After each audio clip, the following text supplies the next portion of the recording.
Hello, everybody. Welcome. Oh, we're actually up there. It just changed to 8:30. All right, right on time. That's great. I try to be punctual, man, with everything I do. It doesn't always work out that way, but we do the best I can. Let's see. Let me get this pop out chat going really quick and.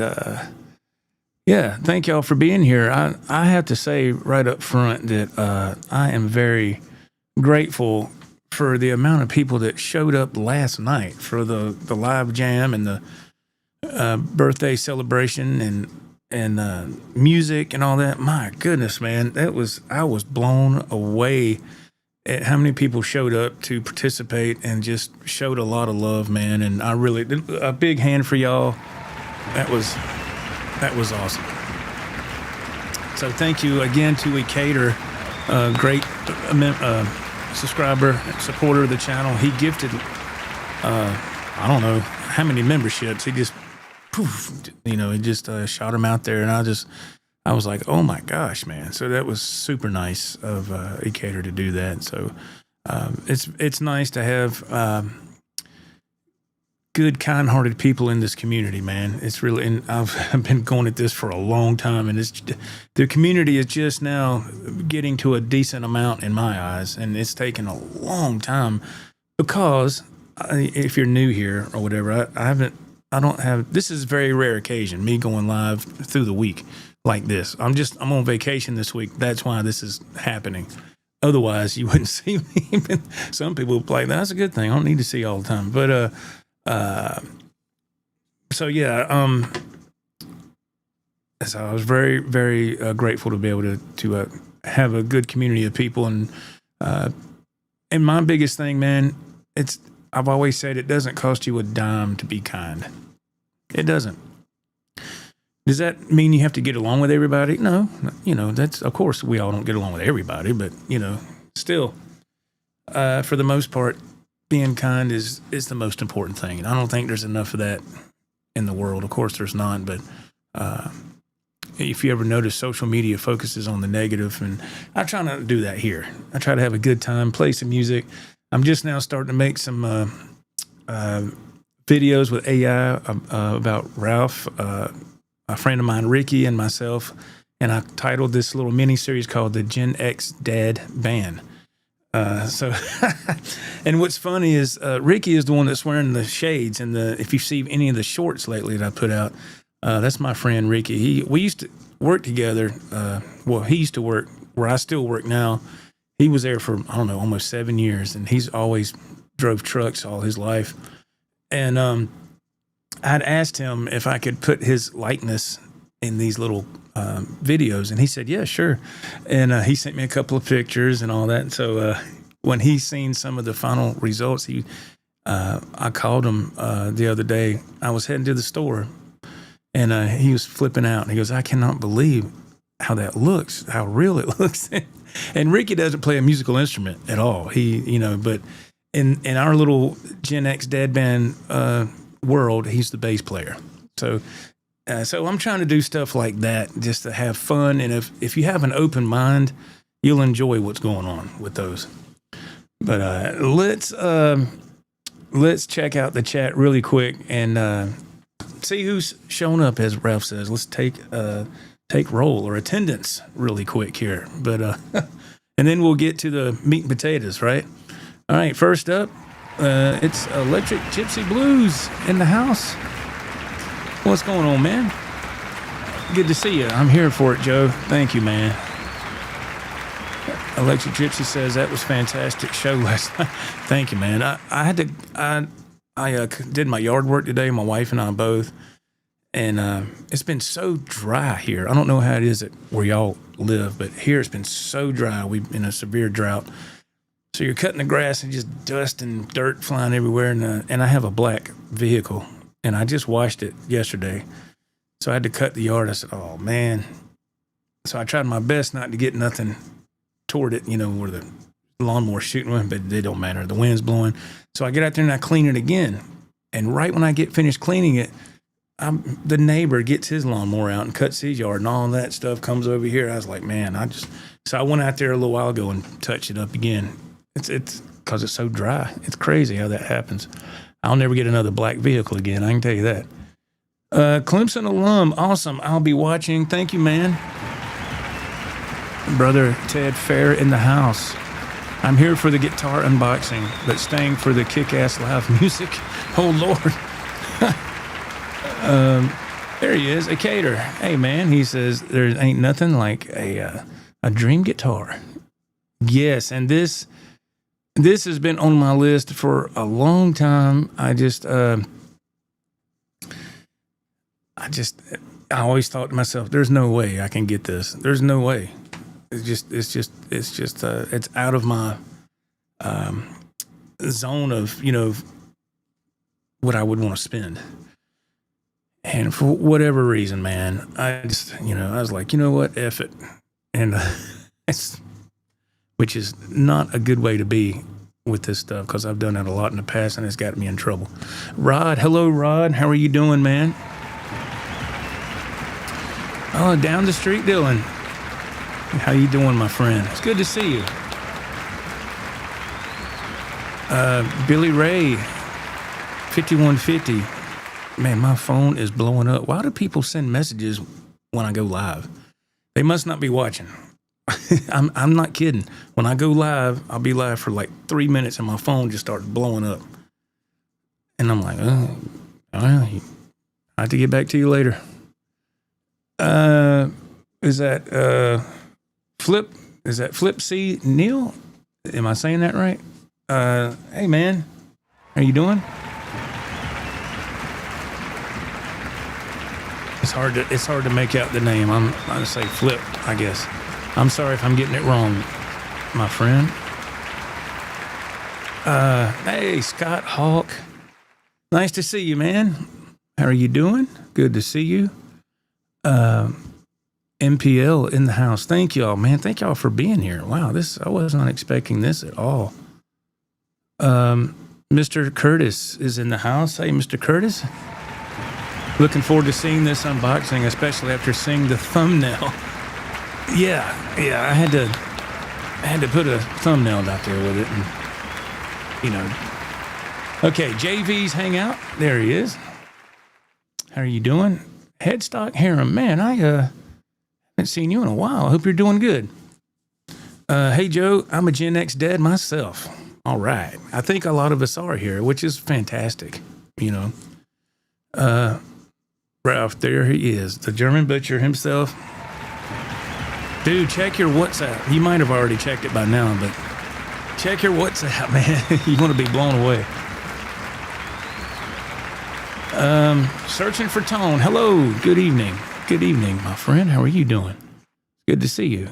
Good to see everybody, man. I'm just glad that people took the time to be here.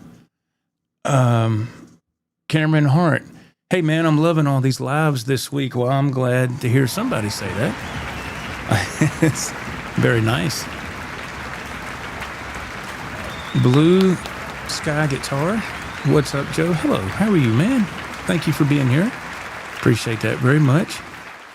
Mr. Art G. Hey, Joe, enjoyed the 2-hour jam last night. Yeah. Thank you very much. Yeah, when I was on the lawnmower today, I listened back to that, and I'm sure y'all were like this too. When I listen back to any performance I've done, I'm always listening for the mistakes, and I heard plenty of them, and then I said, "Oh God!" But you're your own worst critic. But I had fun, and that was because of y'all. That's what made it fun. You can sit there and play guitar by yourself all day in your room, and some people might like that. But if you can share that experience with other people, I think that's what makes it fun. Let's see.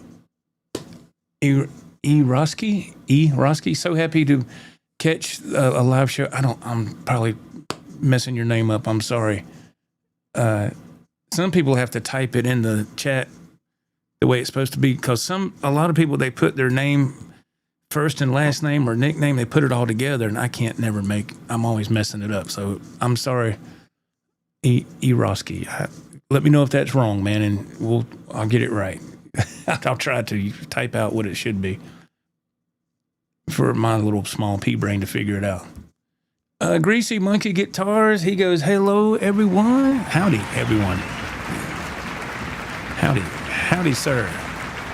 Howdy, partner. Downtown AJ Brown. Evening, Joseph. Mr. Brown, how are you, sir? User Brian, VH5150. Hey, Joe, man, congrats. Thank you very much, man.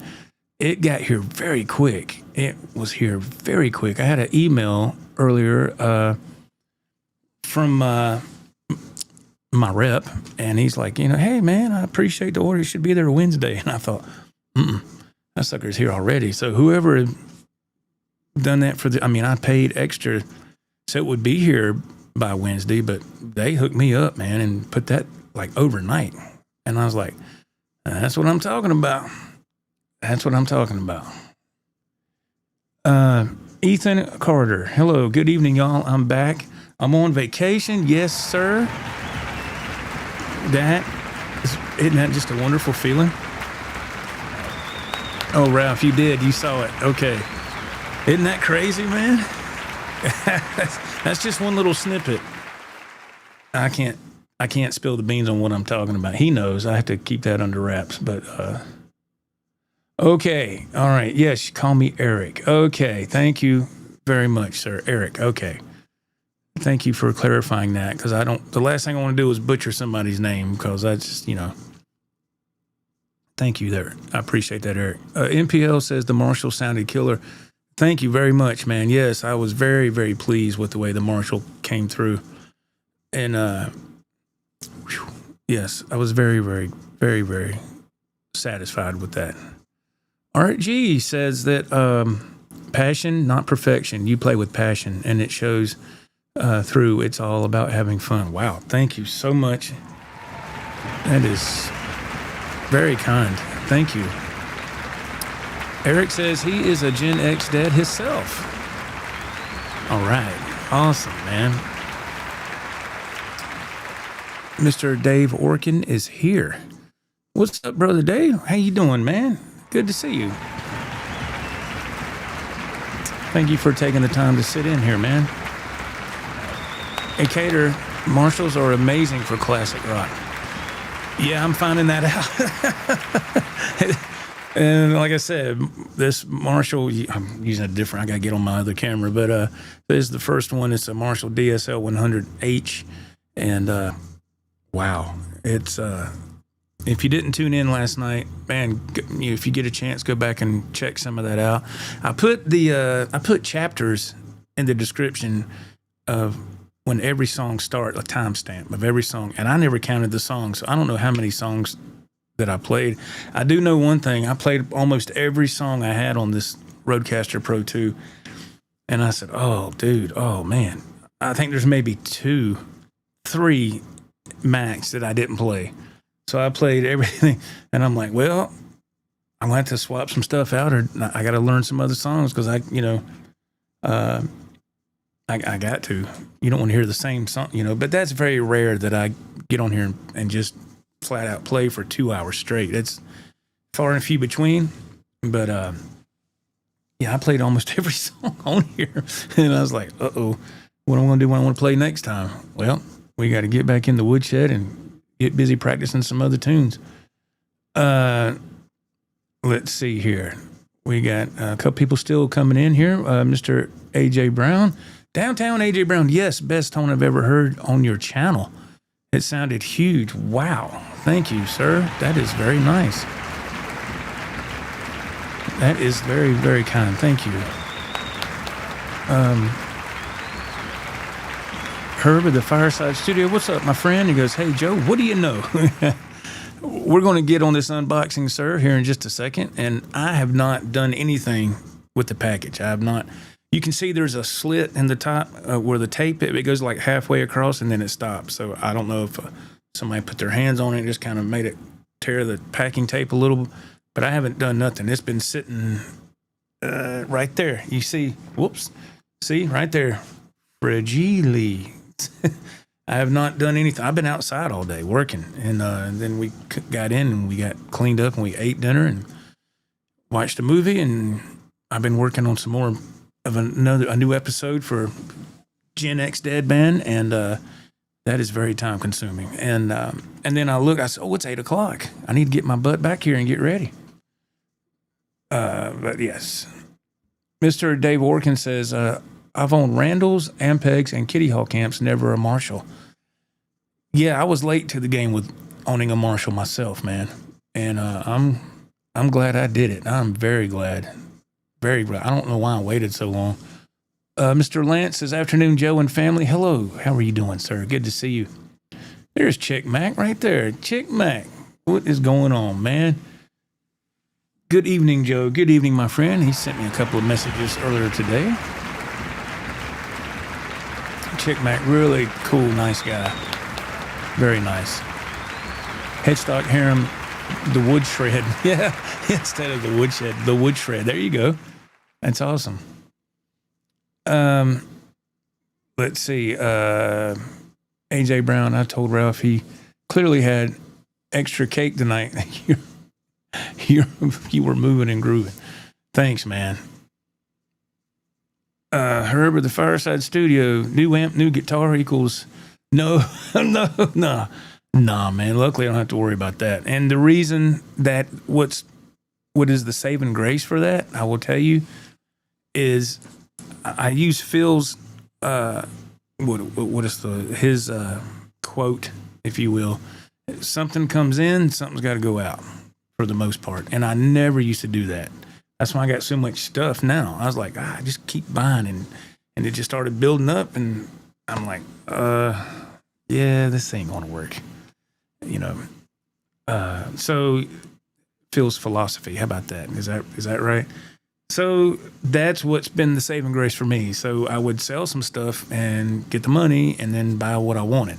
So I've slowly, and I mean slowly, been upgrading my gear over, I don't know, the past year, I guess, maybe 8 months to a year. Been slowly upgrading it a little bit at a time. And I can't give any details on this. I can just say that today it looks like it's been confirmed that I have sold a guitar that I hold very dear and precious, but I had to do something to help pay for this, to help put the money toward it, because I'm not going to sit there and be having that debt over my head for however long, because I've been in that boat, man, and nope. Because whenever I would do that, I'd be under some payments for like a year, maybe 2 years, and then something would happen that I had to figure out what to do to get fixed around the house. So for me personally, I'm like, look, let me use the gear card or Sweetwater card, whatever the case is. Let's lock in that purchase, and then get my butt get my Reverb store going, or whatever, and sell what I need to sell, and take the money and pay the new stuff off, and so that keeps everything at bay, as far as anything, So from what I understand, I reached out to an individual, I can't say yet, and they said they was, it's a done deal. And I said, okay. More details on that as they develop. And I really fought back and forth in my mind about selling this guitar, or the one that I'm selling. And no, it's not Big Deborah. It's not the Ibanez. It's a different guitar altogether. Let's see. Let me get a few more comments and we'll get busy here. Is that Mark Kenny? Hello, everyone. I have a Marshall DSL 100 HR, and I love it. Great amp. Awesome, man. Fantastic.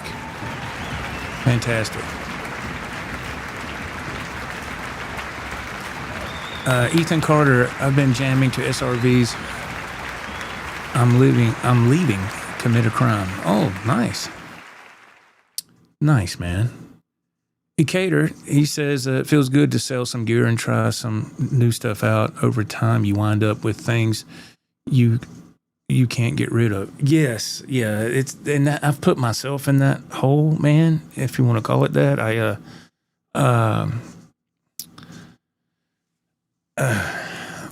don't know, man. Just young and dumb, and just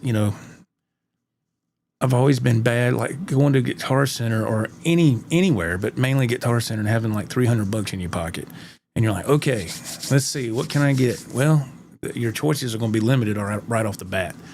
And you're gonna be looking at that bottom rack of guitars. Let's see. There's a low tier Kramer, and I would get it off the hook and I'd play it, and I was like, damn, this sounds horrible. The neck felt good, but the pickups were bottom of the barrel. The Floyd Rose was a really cheap Floyd Rose special, and some Floyd Rose specials are good, but this one here, you can just tell, man. After you've been playing 30 plus years, and I don't know everything, I'm just telling you what I've dealt with. And I said, man, this is not worth throwing $300 toward it. It's just not. So, and that wasn't that long ago when I almost bought it. And I said, hey, if I'm going to get a Kramer, dude, I'm going to get the 1984 Kramer. Get something that's worth getting that has Kramer on it. Anyway. But yes, Cicator, you're right. I agree. JV's Hangout. I hate having to ship a guitar. Now, are you on Reverb, JV? Can I ask? Yeah, because for me, when I open my Reverb store, yes, you get a discount with shipping. And sometimes, man, I've had to bite the bullet and spend a little bit more money for shipping, but that's just the price of doing business, man. If you like to sell a lot on Reverb, that's just how it goes. I couldn't have sold my stuff without Reverb. There's just no way.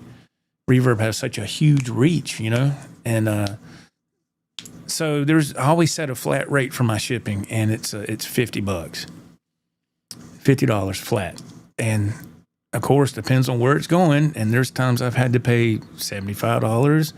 There's been times I've had to pay a touch over $100, but it's just, it's the way it is. I'm not going to be one of those sellers that charges $150 for shipping. I'm not doing that. I can't stand when I see somebody do that. I just immediately click off their listing. That's ridiculous. That's just stupid. Tony Sobrero. Hey brother, nice job on Goldilocks King's X last night. Oh, thank you. But that was one of the songs that was a complete train wreck when it came to the solo. I haven't played it in so long, and it was horrible. But thank you, Tony. You're way too kind. I completely effed that up. I was cutting grass today, and I said, oh, God, here we go. And I'm, on the mower, and I have my AirPods in, and that part, I said, oh, God. And it's not hard. I just haven't played it in forever. I shouldn't even mess with that song. I was like, dude, you haven't rehearsed this song in quite a while. But thank you, Tony. That's really kind of you to say that, man. Allen Guitars, what do you think of a Gibson SG? I've never owned one, but I'm thinking about it. Great question. I don't have a Gibson SG. I have an Epiphone SG, so you're talking a lot less money. Now, for me, again, this is just me, all right? I'm just not going to pay what Gibson wants for a guitar. Some Gibsons are just way up there, and that's fine. I'm not saying that you should or shouldn't do that. That's personal preference. So I've always, when I would get that style of guitar or Les Paul style, I'd always go Epiphone. It's half the money, and to me, you're pretty much getting the same thing. You're paying for that name is what's going on, but again, that's personal preference. But my Epiphone SG is cool. I've come for my SG. Again, it's not a Gibson, it's Epiphone. The pickups are very, they're not high output at all. They're very, weak. But that could be fixed. I could get upgraded pickups, but the guitar feels really good. The neck is slim. I was really shocked. I've played it maybe 3 times, and I put it back in the case. It's back here somewhere. And it's a really dark blue. I forget the name of the color, but it's beautiful. And that's what caught my eye, because usually SGs are red or something else, but usually that classic Angus Young red, and this was a beautiful blue. So I went ahead and I bought it because of the color. I was like, I've never seen one like that, and I never had an SG before, so I got it, played it a few times, and I need to break it back out and just play it. It's even when you open the case. I bought a new case to put it in, Epiphone case. When you open that case, you can still smell that. It has that new guitar smell, like a new car smell. I know that sounds stupid, but it does. You go get the latches, open it up, you can smell like, damn.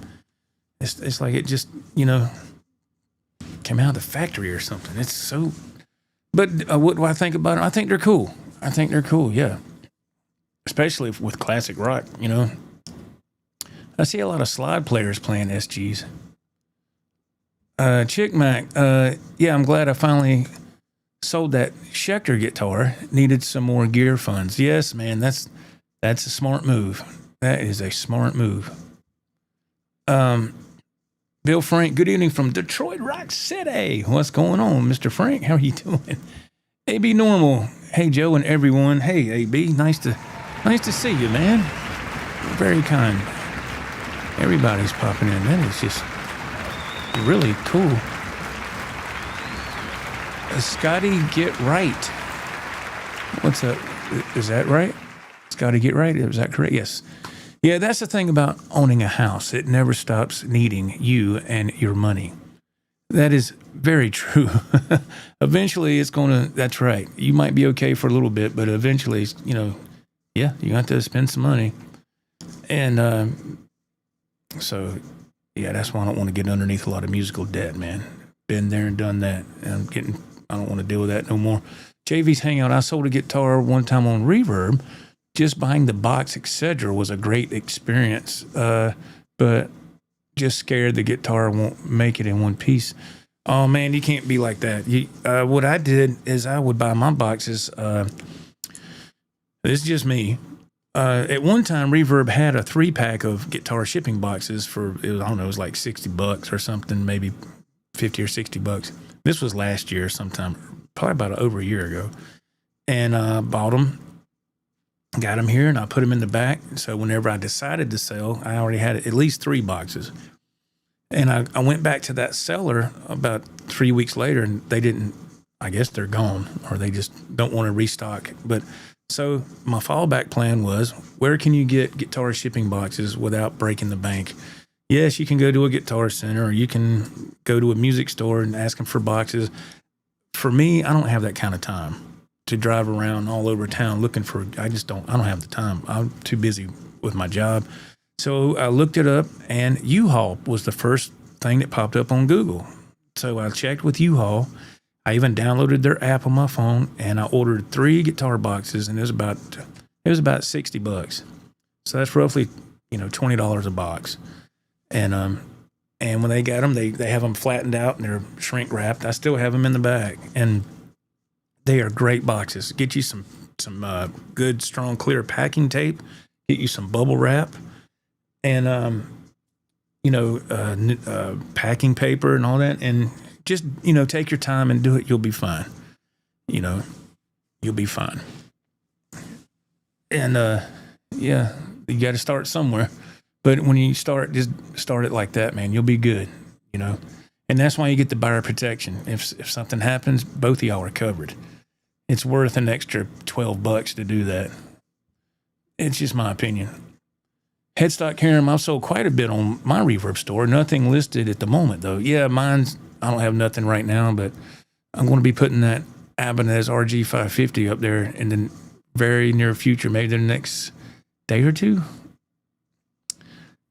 I got to snap some pictures and get it up there. Mullet, the guitar guru. Hello. What's your best sounding guitar? I would say the one I played last night, which is the, this one, the Frankie. That is the Frankenstein Relic EVH. I would say, to me, that's the best sounding for what I like to play. This sounds really good, too. All these sound good. The Beastie Rich, the DZ. It's got a Seymour Duncan in it, stock, and then the Charvel Satch. That's got the Fishman Fluence pickups. But for just all out great rock, it's the Frankie for me. That's my go-to. Time Surfing Alien. Hey, good to see you, Joe. Man, it is good to see you. Dave Orkin says, I love the SG style guitar. Yeah, I know Dave said he's been looking for one.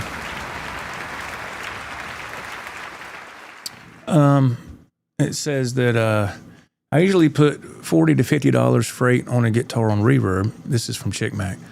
Yeah, I like to be honest when shipping a guitar out. Sometimes I'll come out a little too low, but I get good shipping rates at work. Oh, there you go. Yeah. I would rather be straight up when I'm selling something on my store, and that's what I've always done. I've always been straight with customers. I put plenty of pictures, and even if it has a little ding or a little scratch, I mean, people understand that it's, and don't list it as excellent or mint if it's not. I always put my stuff at very good, and that's what it is, very good. And so just be honest, Let's see. Time Surfing Alien. Gibson doesn't want me to own a Gibson. Way too expensive. That's my feeling as well. But again, everybody's different, and that's just a matter of taste, right? AB Normal. I have a 61 reissue, and I absolutely love it. I got it for a deal at Sweetwater, not knowing if I would like it or not. I love them. There you go.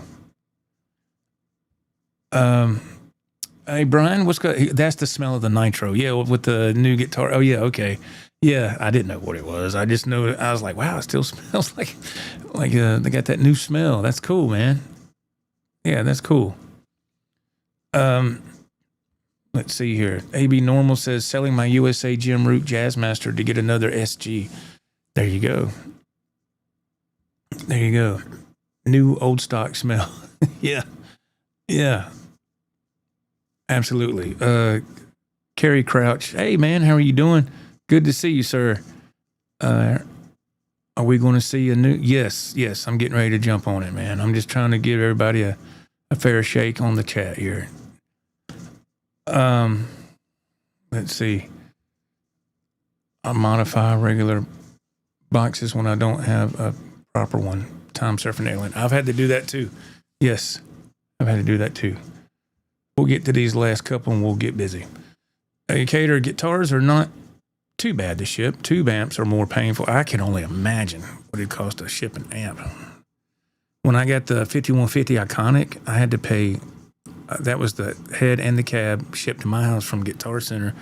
It was $150 in shipping because I wasn't going out here to the store and handling those things, those two pieces, 3 different times before I could get it here. I said, nope, I just pay and let them bring it, and I can handle it once. You look at stuff different when you've had 2 back surgeries, man. Bill Frank, Joe, I'd love to talk to you about the Ibanez. Well, okay, you can email me, guitarman_JW, and if you're serious about it, then I'll be serious too. That's what I tell people, because I'm not going to waste nobody's time, and I don't want nobody to waste mine either. I'll put my email address in here, and let's see here. Let me just type this in using one hand. I've never been a great typist. Let me make sure I have this right. Yes, there we go. Mr. Frank, yeah, there's the email. Okay. Scott, we got Scott in the house. Kratzenberg, am I saying that right? Sounded great last night. Man, thank you very much, Scott. That's really nice. All right, let's get busy with this unboxing. Let me fix this. That's what everybody's here for. And we can do more chit-chatting afterwards if you want. Okay.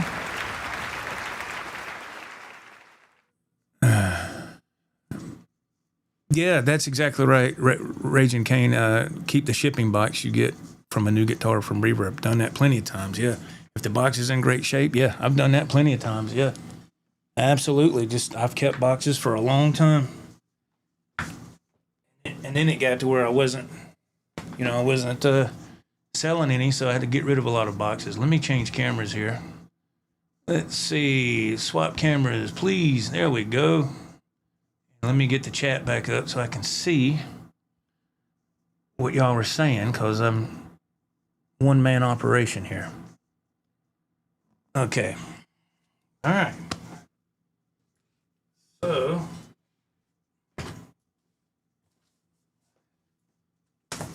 all right, here we go. So, I don't know, it's going to be difficult on the live stream. So here we go. And you can see, well, you can't see it, but the tape, it got slit right about to here. But everything else is sealed. So I haven't done nothing, man. So this is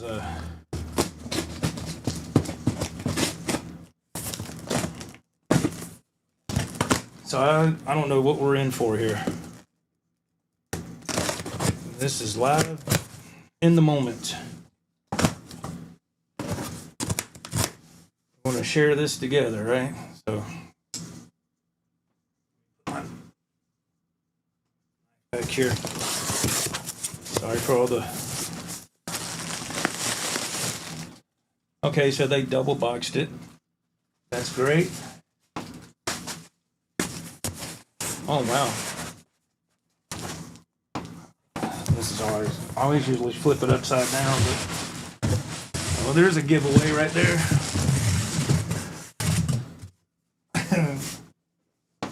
All right, let me set this over here. Make sure I'm not stepping on my headphone cable. Well, that's a bad giveaway right there, isn't it? Oh man. Let's see. They got they got a sticker on there that says hot right there. Yeah, place your bets. What do you think it is? Ted says Bumblebee EVH. Put your guesses in the chat. That's a good idea, Ted. Put your guesses in the chat. Step right up. Step right up. All right. It's live, so you gotta bear with me, please.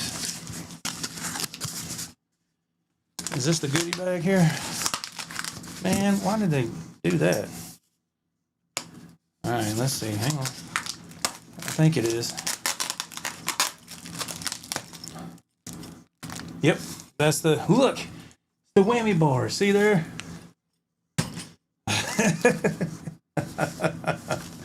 This did not, and no, this didn't come from Guitar Center. No, it did not.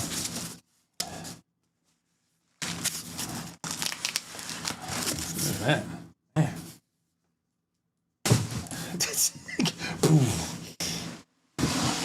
All right, are we ready? Les Paul, no. AJ Brown, Live Without a Net, Kramer style, Bumblebee relic. Scott says, box, don't want us off. It's a Jazz Master. No.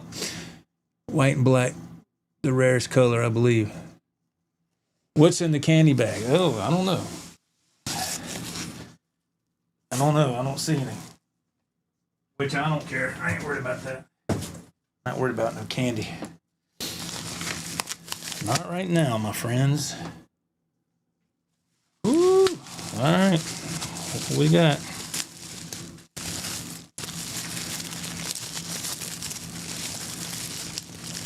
I'm trying, man. Oh. Uh-oh. Uh-oh. Here we go. Ta-da! Woo! Look at that. There you go. 5150. 5150. And you know it's the real deal because of this pattern right here, the way the stripe pattern is right there. And it has a, they got the sticker set on here, which is fine, but it's got a matte finish to it. It's got a matte finish. It's not the clear coat. I like how the back of the neck is like Eddie's. And I've had this sitting here forever. Look at this. I've had this sitting here for probably a couple of years. Look at that. Kramer decal. That's going to go right there. It's going to go right there. Yeah. I need to turn this light on. Oh. And I saved these guitar socks too. I saved those. Those are good ones. But that's it, man. That is it. Got the MXR volume knob on there. I have no idea what it said it's had the 55-point inspection and all that too, so man, that thing feels fantastic. I like the silver plated output jack. Thank you very much. Indeed, 317 new gear day is the best of days. Yes, that's one of my dream guitars, AJ Brown says. I just stare at it constantly while watching Live Without a Net. Yeah, it's always been my favorite too. Yeah, thank you very much. Yes. I got to got the tape on the pickup there. That clear tape. Take that off. So I'd like to hook it up. Are y'all okay with me hooking it up? And I'm sure it needs to be tuned up. I don't know if it's set up. It looks like it is. The action looks good on it. EVH Floyd Rose. But I'd like to just try to tune it up. Are y'all okay with that? Or look at that, man. Damn. Whew. Y'all let me know. Yeah, I just man,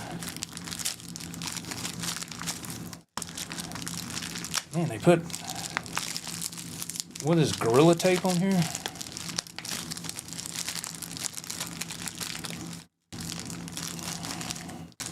Turn this down.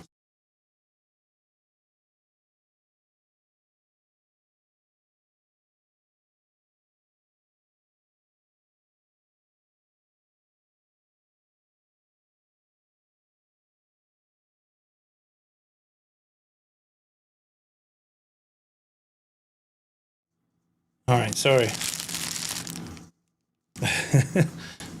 Oh, dropping stuff, man. This is trash. Oh, trash right there. I got a Floyd Rose. I thought there was a truss rod adjustment tool. Huh. I got one, but I just didn't know. Let's see. I just stick all my little spare parts up there. Fender. Oh, they got a QR code for Fender. Let's see. What are people saying? Plug it in and rip on it. White Noise Studio. Hey, how are you? AB Normal. I'm a big cheesecake fan. Got to break it in, they say. Yeah, I would. And I got an EVH strap coming. It's just not here yet. So I got some the eye hooks and the clasps, whatever you say. I ordered it from the Van Halen store, and it'll probably be here probably Friday. So I'm just going to use a regular strap for now, if that's okay. And let me grab it.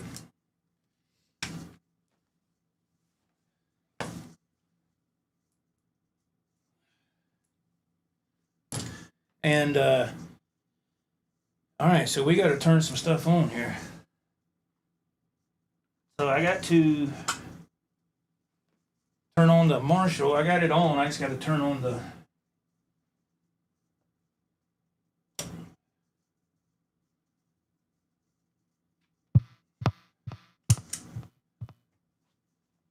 all right, so that's warming up. Well, it should be warmed up. So get this old Satriani strap, but it'll work for now.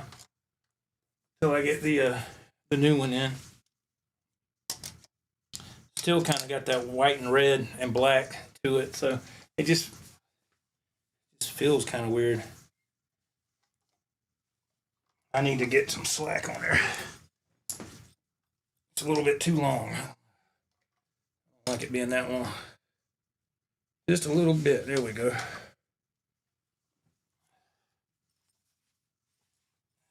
That's better. And let's see. Yeah, this is just like Eddie's, don't it, man? It's just, this is my dream guitar, man. Put my headphones on so we can hear what's going on, or I can hear myself, rather.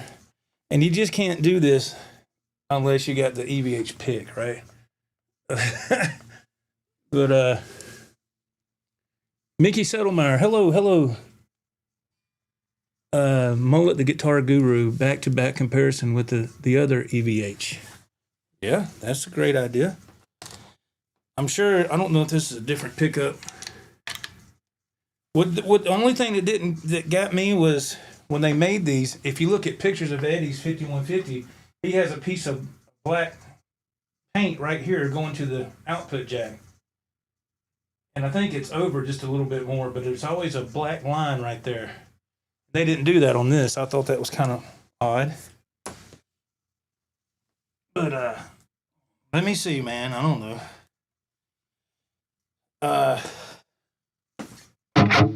All right, we got sound, but turn the tuner on here. I know good and well this thing is going to tune. Let's see. The locking screws are down. Let's see here. I just don't know if it's going to stay in tune. That's the only thing about it. Oh yeah, it's down a half a step, I think. Yep, they got it half a step down. I think isn't that just a common thing?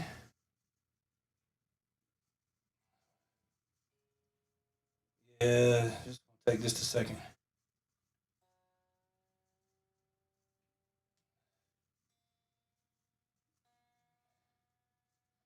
I don't play half a step down. I use my drop pedal for that. Digitech drop pedal. That's a good sign. Not far off.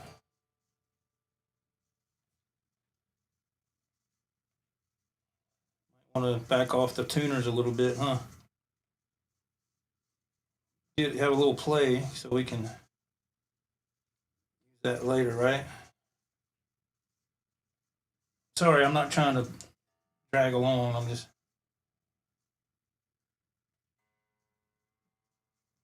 Let's see. Yeah, so because I raised up the fine tuner, so that's why. All right, let's see what we got. Tighten these back down. I just hope it holds, man. And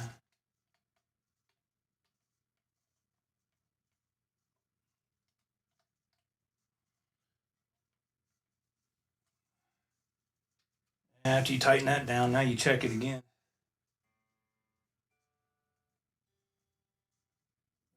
He's a little sharp. That's good. That E's a little sharp.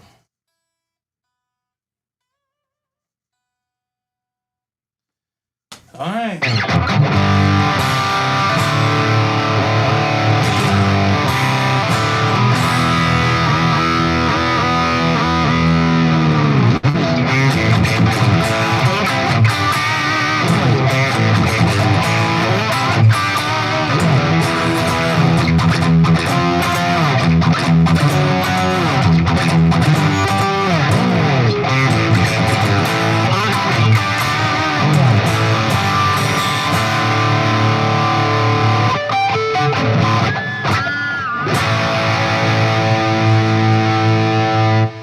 Turn on the stereo splitters, man.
Listen closely to what I have to say. You better watch out, 'cause she'll tempt you to stay. And once you're in there, there's no way out. She's so sweet, she'll make you scream and shout. Sweet, sweet little Debbie, oh yes I can. Sweet, sweet little Debbie, a little touch of heaven till you're all the way in. She said nothing at all, but those eyes never lied. Once your lips touch hers, your hands are tied. Let me have that sugar sweetie.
Well, I can already tell you now what's going to play better.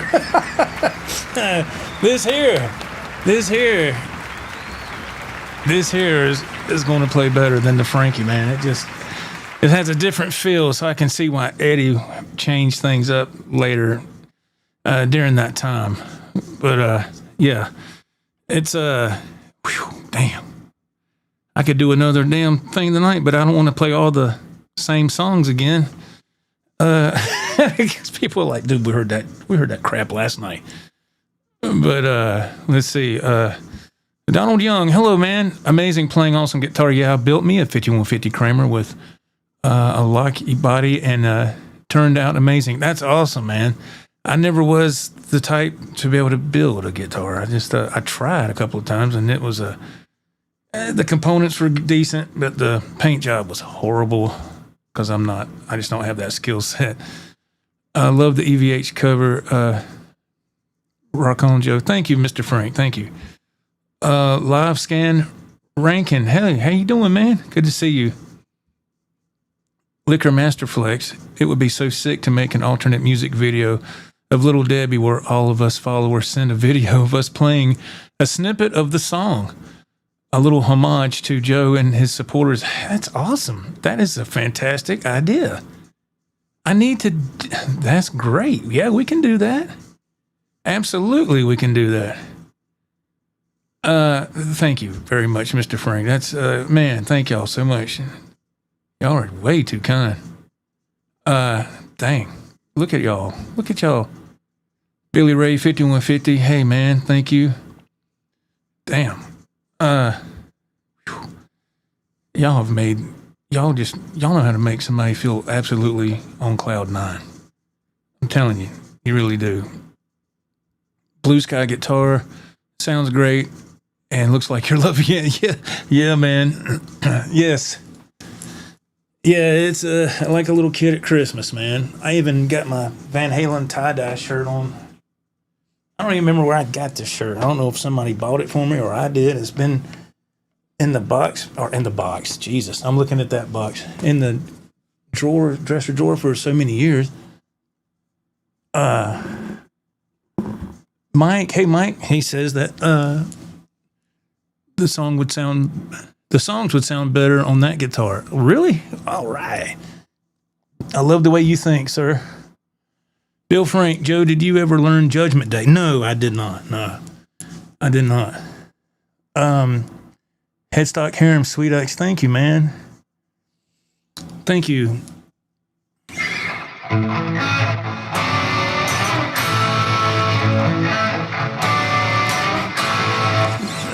Thank you very much.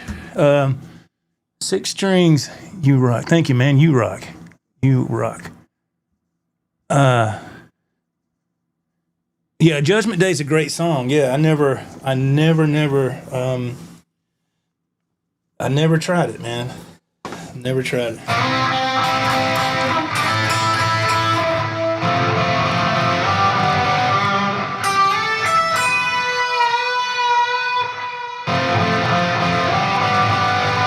Anybody know what that is? That's a snippet. Can you guess what that is? What song that is? That's classic. That's going back. Back to the day. Wow, it's holding its tuning, man. Very good. Let's see if anybody can guess what that was. Oh, Scott, you got it, man. That's exactly what it was. Yes. Yes, Mr. Curtis, yes. Is it okay if I play that? Yes? Okay. If I can remember, oh my God, this might be a train wreck.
Yeah, oldie but goodie, man. That's correct. Santo and Johnny, yes. Yes. Yes. Yeah, I learned that not long ago, man. It was, yeah, I've always loved that song. I know Satriani covered it too. Ecater says the Ventures rock. Yeah. Mr. Frank, thank you, man. Thank you. Yes, me too. I love the Marshall 6-string Poundcake. That's what you want to hear, Poundcake? You want to hear that? I mean, I'll take request of the songs I played last night if y'all want to hear that. It's up to y'all, man. I didn't come on here to do a repeat of what I have because I know people be like, some people, you know, y'all tell me, man. If you want to hear Poundcake, I'll try it. I know it takes a couple of seconds to come through on the chat. The chat's a little bit delayed because of the internet. Hey, Mr. Mick. Hey, thank you very much, man. Thank you. Thank you, sir. Yeah, this is my dream guitar of all time. Come on, man. I've been a Eddie fan since I was 16, man. So yeah. Yeah, Poundcake. Yes. Okay. Well, we can give it a shot. All right. Yeah. Poundcake. Okay. Pound some cake. All right. Let me find it. Let me find it, man. Let's see. I gotta see where it's at here. There it is. Okay. One, two. All right. We'll give it a shot.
you're having a good time. Give me some horns on that chat, man. I'd walk the walk for you, babe. 1,000 miles with you. I'd dry your tears of pain 1,000,000 times for you. I'd sell my soul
think we get the idea.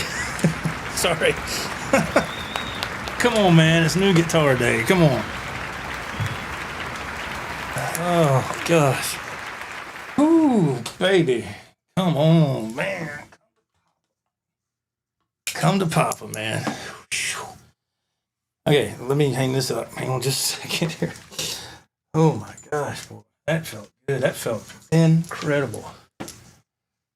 This thing feels so good, y'all. Damn. Hang on. I even got a spot on the wall. Look, I even... There. Oh, boy. Already prepared. Yeah, I still got a box sitting over there. And look, man, I gotta get rid of this stuff. Oh, man. What a blast. What a blast. Man, let me get ready here. Oh, my goodness. Well, wow, thank y'all for sticking around.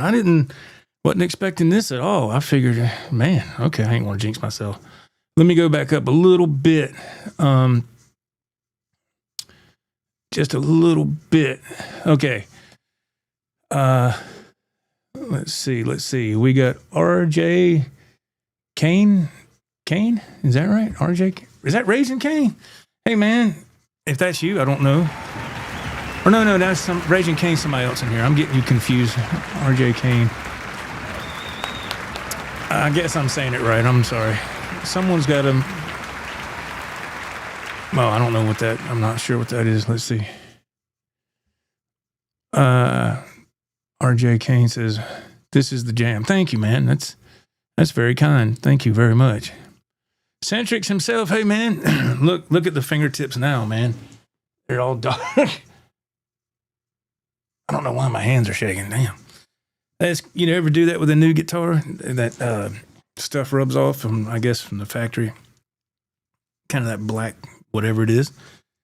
And then after a while, it'll stop doing that. You ever notice that? Live Scan Rankin, thank you, man. Thank you. Hey, Chris Cobb Music, what's going on, man? Nice to see you. It's a Rodecaster Pro 2, I think he's using. Yes. Right here is the Rodecaster Pro 2. That is correct. Yes. That is correct. Hey, GRB Aquatics in the house. What's going on? Everybody's here, man. Yes. Yeah, it's a Rodecaster Pro 2. They've actually went down in price some the last I checked. And that's an essential part of my setup. Excuse me. Big time. Big time. Let's see here. Let me see if we can scroll this down a little bit. What's this thing being so stingy for, man? Here we go. Mr. Bill Frank with the purple umbrellas. I like that. That's awesome, man. Thank you. I didn't mean to play so long. I honestly didn't, man. But we're all guitar players here, so you can understand. Live Scan Rankin, I know nothing. Oh my goodness, what in the world? Rockin' Pops. I like that. That's awesome, man. What's going on? I like that name. Rockin' Pops. That is cool.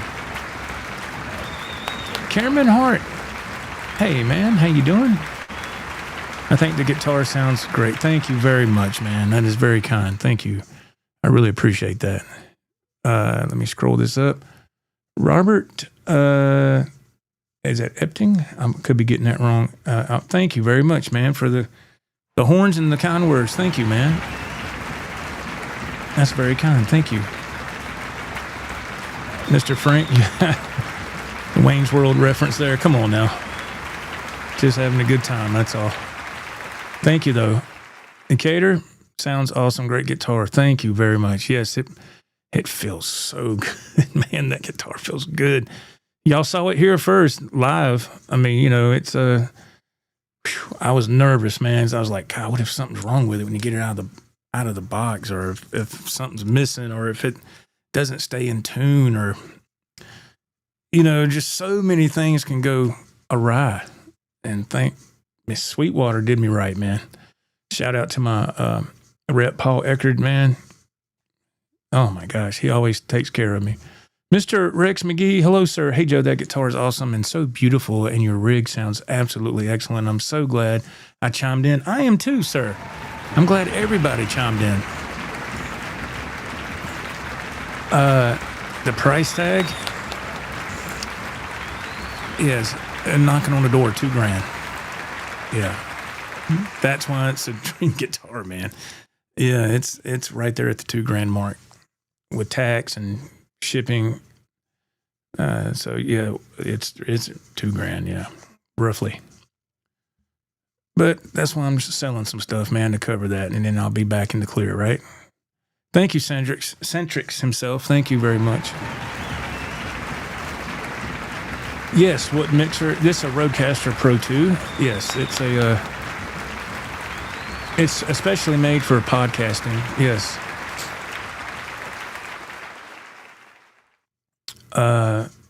RJ Kane, he said, I hope I'm saying that right. It sounds great, bro, but you sound amazing. Getting ready for my gig here in Hawaii. Aloha. Man, aloha. Yeah. Awesome. Beautiful Hawaii. Oh my goodness.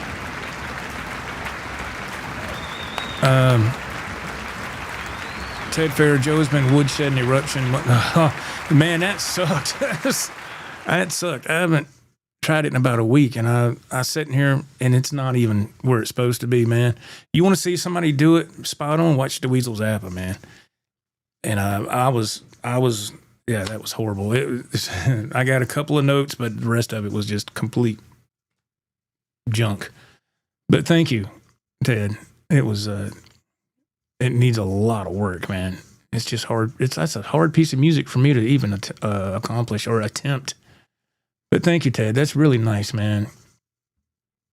GRB Aquatics, Joe, with your guitars out of cases, do you find string decay is increased, or because you're playing them, it doesn't really occur any quicker? That's a great question. I do not. No, sir. I think you're right. I feel with me swapping them out. Where am I at? Right here. Swapping them out, it doesn't. The strings seem to do pretty well, even with guitars in cases. Well, I know you said with the guitars out, but yeah, the guitars in cases do good. But no, I don't have a problem with that. That's a great question, though. That's a fantastic question. Mad Axeman, hey, sir, how are you doing? He goes, Axe sounds great. Thank you, man. Thank you very much.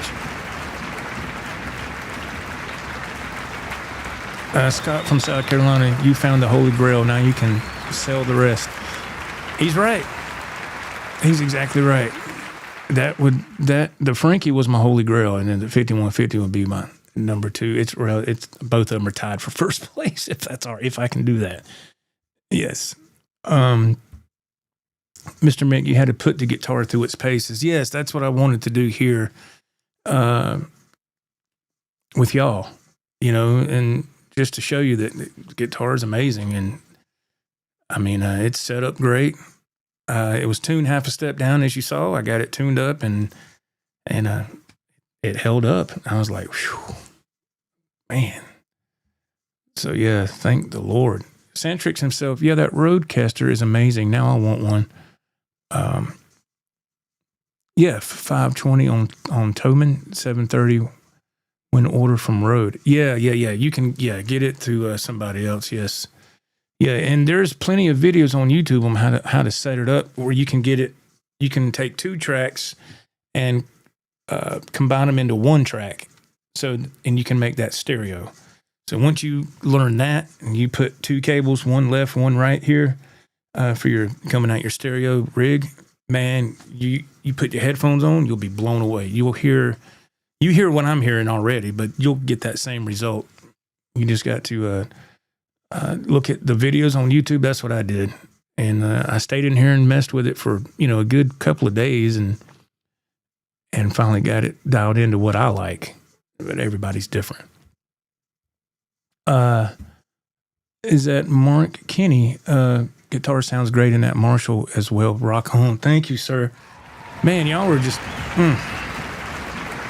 y'all are way kind. Thank you. Thank you, Mr. Frank. Yeah, that would be great. If you can hit the thumbs up, that would be so nice. Help get this out on the replay. That's awesome. Yeah. 6 strings.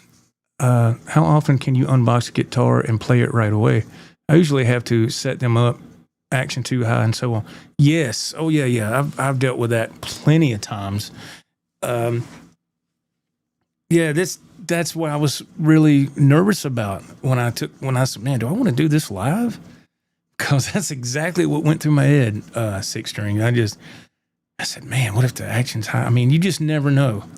I mean, luckily you could tell this one was a brand spanking new model. It wasn't a return or nothing. You could just tell it was brand new. So, but Sweetwater did it right. They did the inspection and it was set up. It was good to go. But yeah, I've been there where I got a guitar out of the box and I said, oh boy, I got to do some setup on here. Mr. Mick, do you have anything on Reverb yet? No, but I will soon. I will soon because now I really got to sell some stuff. I got a link to my Reverb store in the description, but I will announce when stuff is on there, sir. I promise. Centrix himself, nah, man, Eruption sounded nice, like Eddie on a very drunk night. Yeah, well, I'll take it, man. To me, it was horrible, but I'm sitting here thinking, should I even try this, man? And I said, well, whatever. I don't know. But if the Weasel was watching, he would probably go, phew, that boy needs to go back in the woodshed and try some more. RJ Kane, he says, that guitar is awesome. Sweetwater? Might have to call my rep. LOL. What are you using for your amp, etc.? Using a real amp cab or are you using a simulator? Yes, sir. I am using, if you look right here, if you can see, that is a Marshall half stack. That is a brand new Marshall. Well, it's not brand new. It's used. I got it from Reverb. I'm sorry. Guitar Center used online. That is a Marshall DSL 100H, RG Kane. And I'm guessing you're new to the channel, maybe. I don't know. I did a video a couple of days ago about this, and I ordered it. It's a great live video a few days back where I was waiting on this to be delivered. I think it was last Thursday. And UPS was waited to the last minute to get it delivered. And I was like, man, I got to get to work. I did a live stream with my phone, pacing back and forth from here to the kitchen, going outside, looking, waiting for the UPS guy, coming back in here. And I was like, man, I got to get to work. It takes me an hour to drive to work. And I was like, I got to get my ass to work, man. I'm going to be late as heck. And right when I was getting ready to leave, the UPS guy pulls up. It's on the live stream. You can see it. And so I didn't open it till the next day because I had to go. I just wanted to get it in the house. But, yeah, Sweetwater is where I got the guitar. I go back and forth with new gear. I do Sweetwater. If I want to get something used, it's between Guitar Center and Reverb. Here lately, I've been hitting up Guitar Center used a lot with some stuff. And my experience, I need to make sure people understand this because I get comments saying, all you do is dog Guitar Center. No, man, people aren't paying attention, or they're just, I don't know, they're just being weird. I'm not out to dog Guitar Center. I just speak of my experiences in the store here where I live. That's it. The store experience is always what's hot and cold. My experience with Guitar Center online has been great. No problem whatsoever. So I just want to make sure people understand that. And I'm not here to, dog Guitar Center. I mean, everybody has an opinion. But, I just speak of my story, my opinion. Brian Jackson. Hey, Brian, he goes, Joe, do those guitars come with a case? The EVH, if you're speaking about that, sir, the one I just got tonight, no. If you're speaking of ones that I'll be putting on my Reverb store, yes, those, I always put a case with those. I hope that answers your question. I don't know. I went both directions, so hopefully that was an answer. Yeah, when I sell guitars, I always include a case, yes. I think that's the good thing to do. Good, smart move. I'm at the bottom of the chat. Okay, I'm sitting there trying to scroll it up. I'm like, why is it not moving? Because I'm already down here. Okay. Rockin' Pops. That Marshall is fantastic sounding. I think you found the perfect amp for your style. Oh, thank you, man. Yes, I think you're right, man. If you go back on my channel, when I get this, I unbox this Marshall 100-watt head, and I set it up, and it's just a setup video. The performance of it is the next. Well, that was last night. That's when I actually put it through its paces. Yeah. But if you want to see me unboxing it, and Guitar Center, actually, it was boxed up really well. I mean, it was in the original box. So they did it right. They did it right. Fisticuffer, what is going on? I ain't seen you in a while. What a super happy birthday present to yourself, man. Yes, I'm guilty, man. I'm guilty of that. Yes, sir. Yeah, you're right.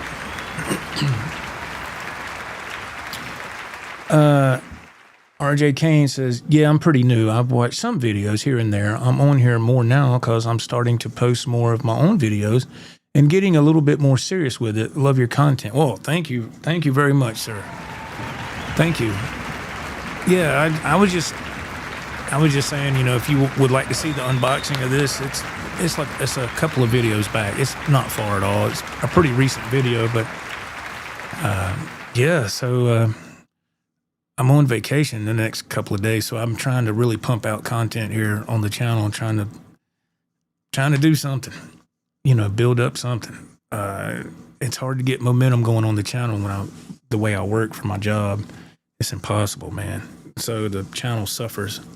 So whenever I have time, I find that going live is the best way to go, which I enjoy live content because you can interact with people, and I think that's a lot of fun, and it's a lot better than doing a pre-recorded video and you put that out there. Every channel's different. Some channels don't do live content at all; they just do strictly pre-recorded stuff, and they're very successful. But not on this channel. Not on this channel. That doesn't happen. That does not happen. But yeah, man, we've always had a great community here.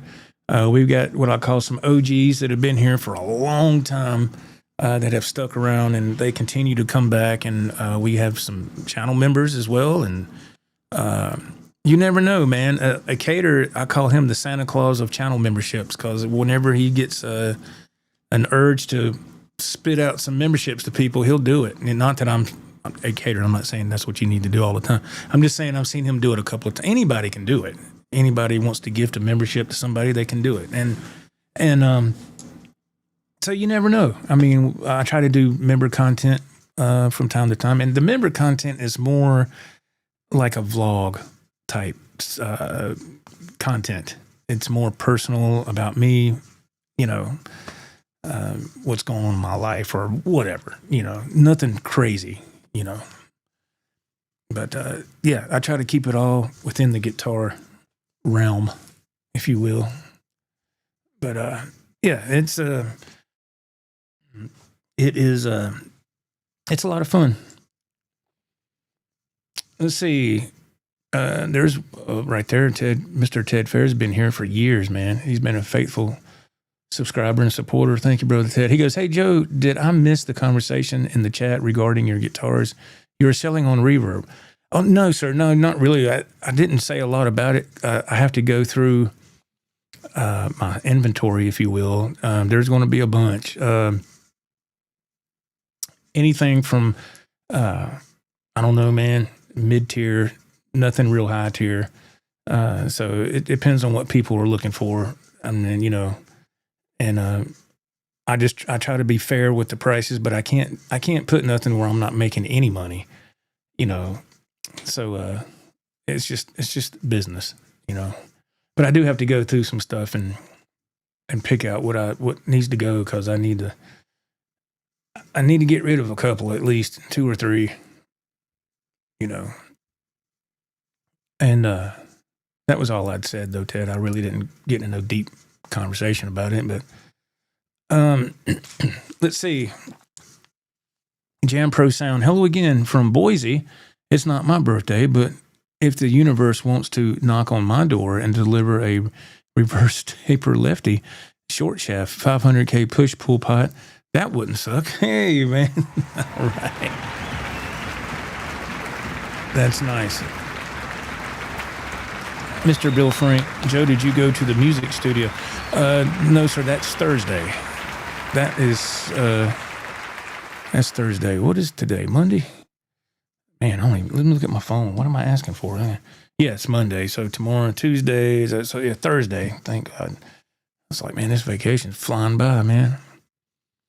But yeah, that'll be Thursday. And then I have to film, and I'll try to stay up late and edit. And I'll try to put that out Friday if I can.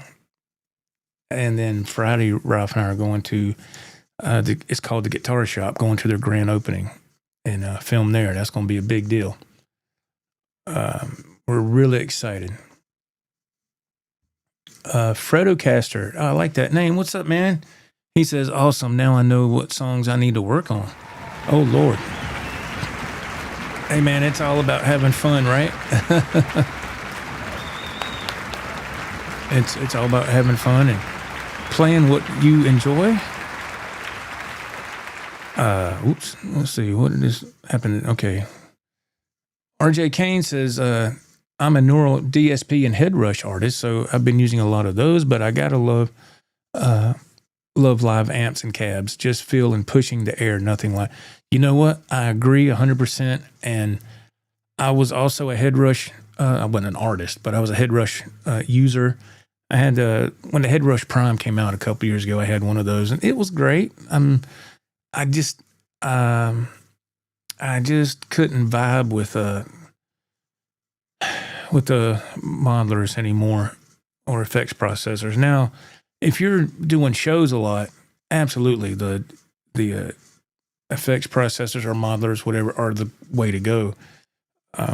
It's a lot less to deal with, but yeah, man, I got away from that and I went back to tube amps, and I found a way to use it with my setup playing live.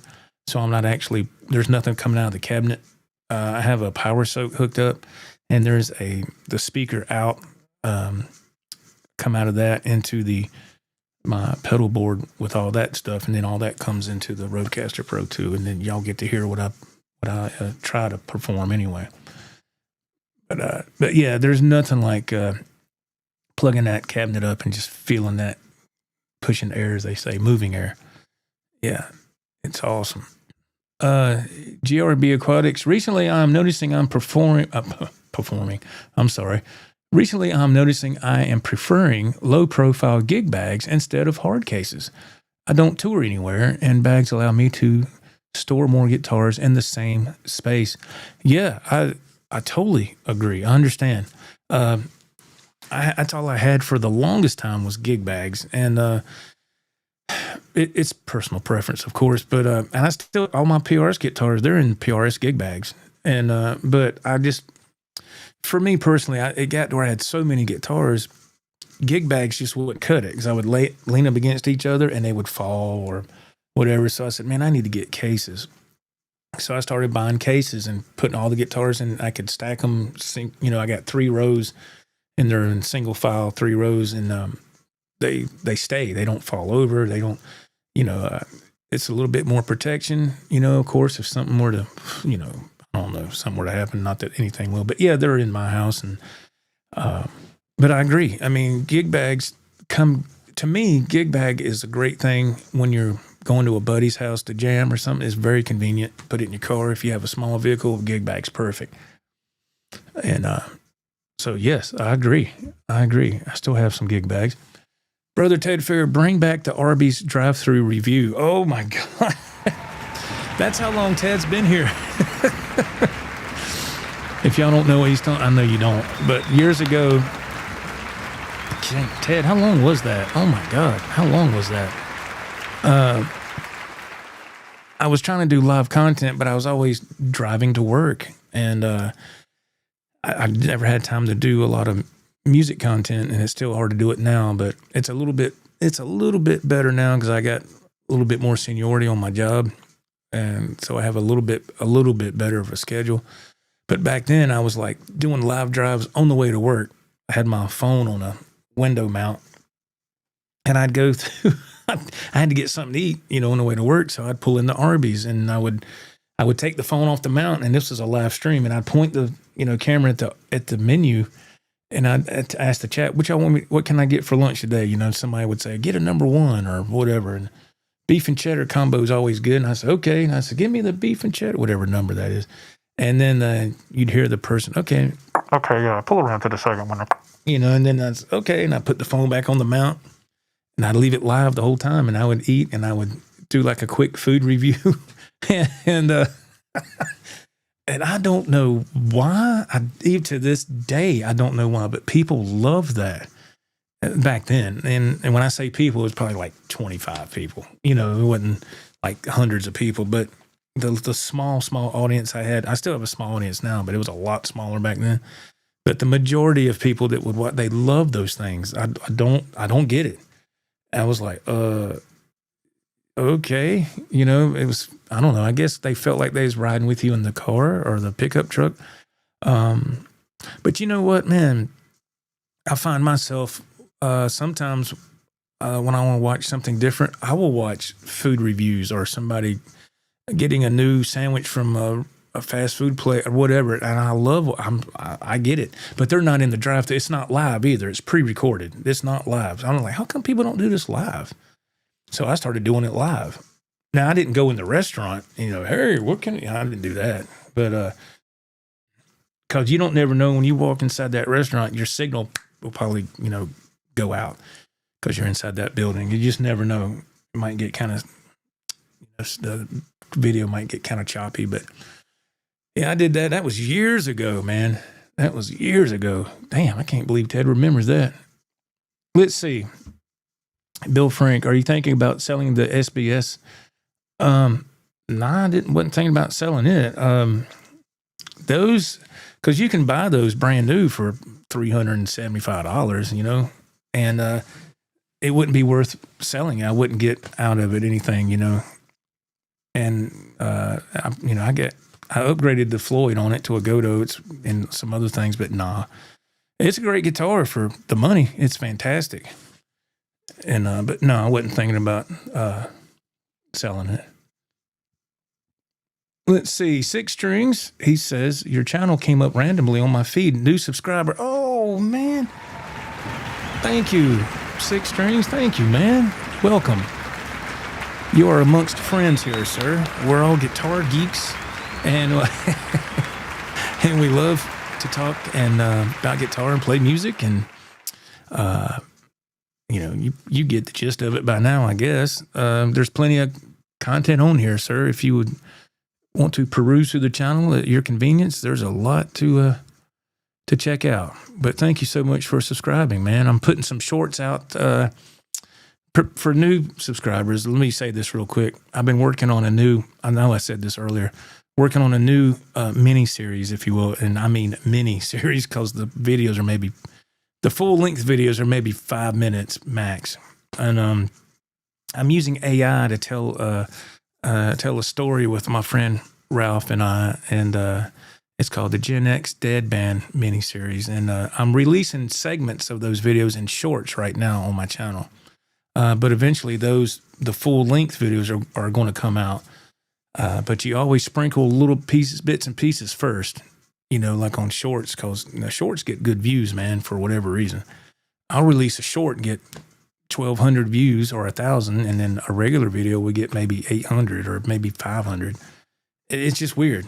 So, but eventually the full length videos will come out. I'm still in the process of writing scripts. I'm using AI, and I'm using it's called movieflow.ai.com to tell these stories, and I love it. It's I've always been a creative person. I love creative writing. I've always loved telling stories, and now with this new platform that I discovered recently, I can tell my story, and movieflow.ai can help me to share it with an audience. So that's what I'm working on currently. And I showed my wife a couple earlier, and she really liked them. So I was like, well, that's good, you know. So I'm hoping that's going to help do something for the channel. It's a little bit, it's different, but it still is related to guitar stuff, and it's kind of like, you see, the reason I wanted to do these stories, this mini series, is because, and I titled it Gen X Dad Band because we're all roughly Gen X, you know, era people here. And I never really had that chance when I was in my 20s and 30s to go after that band thing. I couldn't, man. I had a family, my son was really small back then. He was just a baby. So, you know, what do? Do you do the right thing? Go to work every day and make your crappy paycheck, but it's a paycheck. You get it every week and it's guaranteed as long as you work. Or do you chase a dream that probably is not going to work? So all those years I've done what a man's supposed to do and went to work, still doing that today. But now I can tell the story with the visual aid of AI. And it's really insane how close that I look in these clips. I look a little heavy set. I don't know what AI is doing there. It's like I gained like 30 pounds or 20 pounds. I don't know. I was like, good Lord, I ain't that big. Yeah, I got a dad gut on me, but it ain't that bad, you know, but that's just AI, you know, and they done that. AI done that with Ralph too. You know, he's in these clips, he's in these movies, and he said, damn. And Ralph's not big like that at all. He's very slim, but it's just AI, just, you know, and that's fine. Some of those things you just have to overlook, but I really enjoy doing that. And, let's see. Bill Frank, have you played it on the new rig? Oh, the SBS? No, sir, not yet. I haven't, but I will, yeah. Ted Fair, I want to hear from the chat. Do y'all prefer a Fender 2-tone sunburst or a Fender 3-tone sunburst? That's great, man. That's great. Down the street, Dylan. Me and my dad love your new EVH. Thank you, man. Thank you, my friend. I do too. I absolutely freaking love that guitar. It's I got it hanging up right there. That is holy crap. Yeah, it's just I started playing it and I couldn't stop, man. I was like, okay, look, you can't be sitting here playing another 2 hours a night. People ain't going, I did that last night. Mr. Mick, he prefers a 2-tone sunburst. Yeah, that's me. I like the 2-tone. Is that what this over here? Let's see. Yes. Okay, make sure. Rod, oh Lord, what would you want for the Charvel on the wall? I don't know if I'm going to sell that one, man. I had one just like it a couple of years ago, and I sold it. And I just got this back wasn't long ago, and I upgraded it with a gold Godot and no, I won't be selling that one. I'll be keeping that one. That's because I had quite a few of those Charvels, and I sold all those a couple of years ago because I had to get my AC heat unit repaired. It was really it was broke, and I was like, it wasn't under warranty no more. I was like, yeah, go figure, man. They come out here. Mr. Wentz, we need to talk to you. I was like, why do I feel like I'm in elementary school going to the principal's office? What do you mean you got to talk to me, man? You know, I was like, just lay it on me, dude, you know? I hate when people do that. We need to talk. No, we don't. No. I think I'm keeping that one, Brother Rod. Tell you the truth. Ted Fair talking about 3-tone sunburst strats or 2-tone, and Ted says, I would have to agree with you. 2-tone sunburst with Mr. Mick. Yes, absolutely. Yeah, that'd be me. I don't know if I've seen a 3-tone in a while. And, but yeah. So, oh my gosh, boy, I tell you, man, oh man. What a fantastic guitar.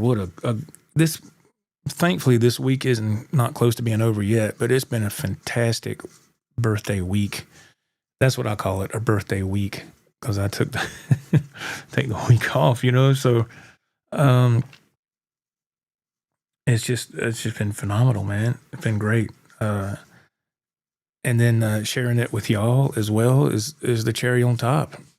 People come back and stick around and they participate in the chat, and we all have a good time, and it's just incredible. Yeah, so let's see. Who was it? Was it Liquor Masterflex that said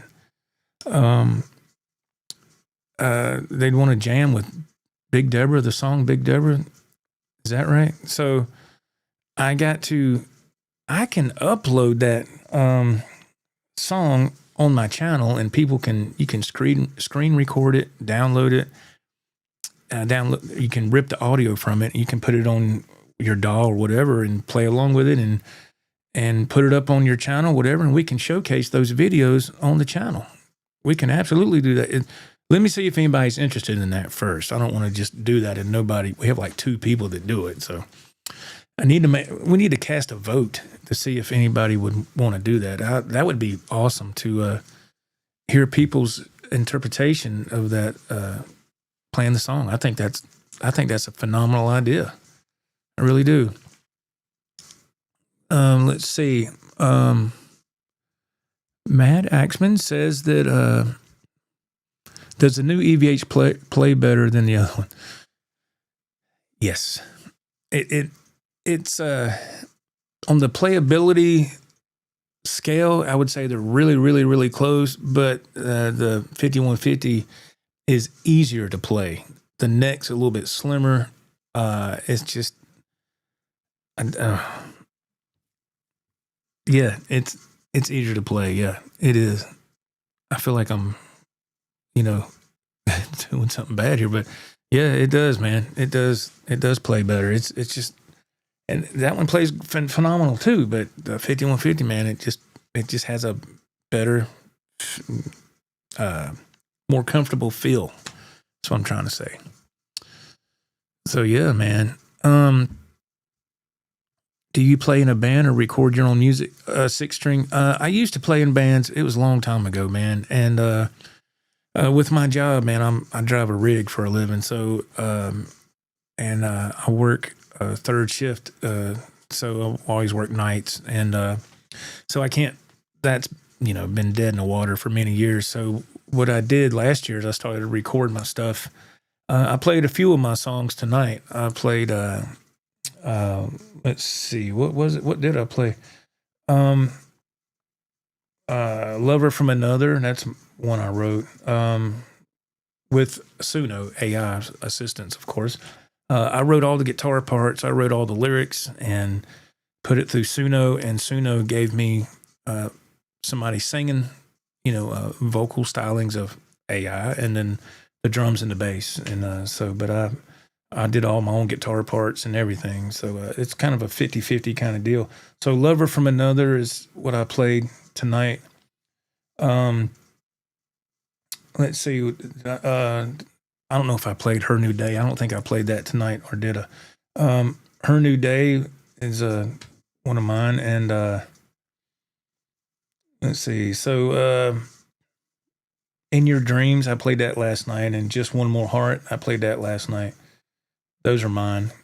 And Big Deborah. Yeah, Big Deborah is and if you've never heard that song, it's a tip of the hat to the Little Debbie snack cakes, and it's titled Big Deborah. And if you listen to the words, the lyrics, it'll make sense. Just think about Little Debbie snack cakes. And I know you're probably thinking, what the hell would somebody write about that for? Because with the community here, we had we were doing a live show one night, Ralph and myself. We have our own podcast every Saturday night, 8:30 p.m. Eastern. J&R is Talking Guitars, and which stands for Joe and Ralph. And somehow or another, we got on the subject of sweets, and I did not realize Ralph was such a huge Little Debbie fan that he is. And then somebody in the chat suggested that I write a song about Little Debbie snack cakes, and that started the ball rolling. I was like, that's really a great idea. And so the next day I came in here and I started writing lyrics and trying to come up with a theme in my mind.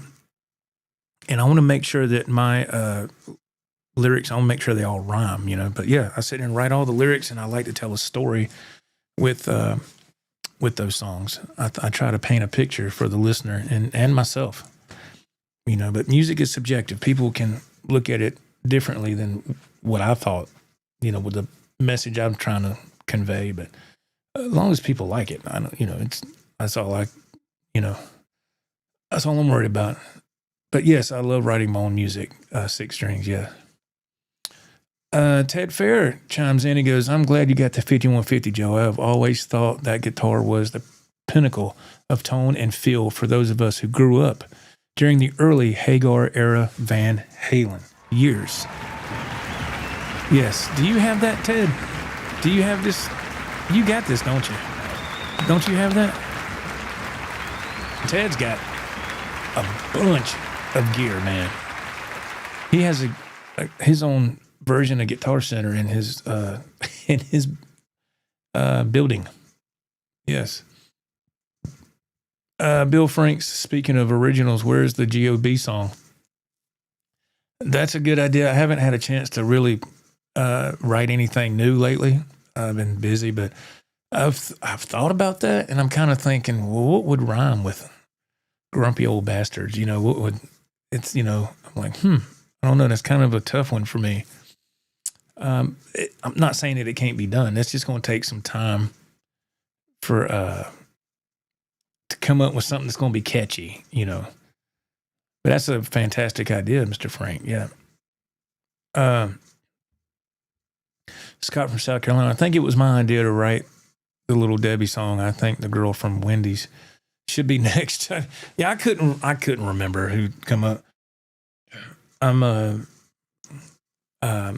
Wendy's, yeah. Wendy's, that was Dave Thomas's daughter, right? That was really his daughter in real life, I believe. And I think the first Wendy's opened, not to get off into this, but just for a split second, I think that the first Wendy's opened in 1969. I think it was in somewhere in Ohio, or was it Cleveland or something? I don't know. I like Wendy's, but it seems like here lately, and I'm sure y'all can agree, a lot of the fast food stuff, I don't eat it much at all anymore, but man, it's really took a nosedive, man. I was like, damn, it used to be good, and it used to be really reasonable. You get a good combo now, it's going to cost you, what, $17 or something? And if you get it out of a truck stop, it's higher than that, because the truck stop is very expensive. I don't see how truckers survive spending that kind of money. Ted Fair, yes, you do own the 51. I thought you did. I thought you had the 5150s. You sent me a picture, and I was like, was it the 5150 or was it something, you know, just a regular Stripe series? I couldn't remember.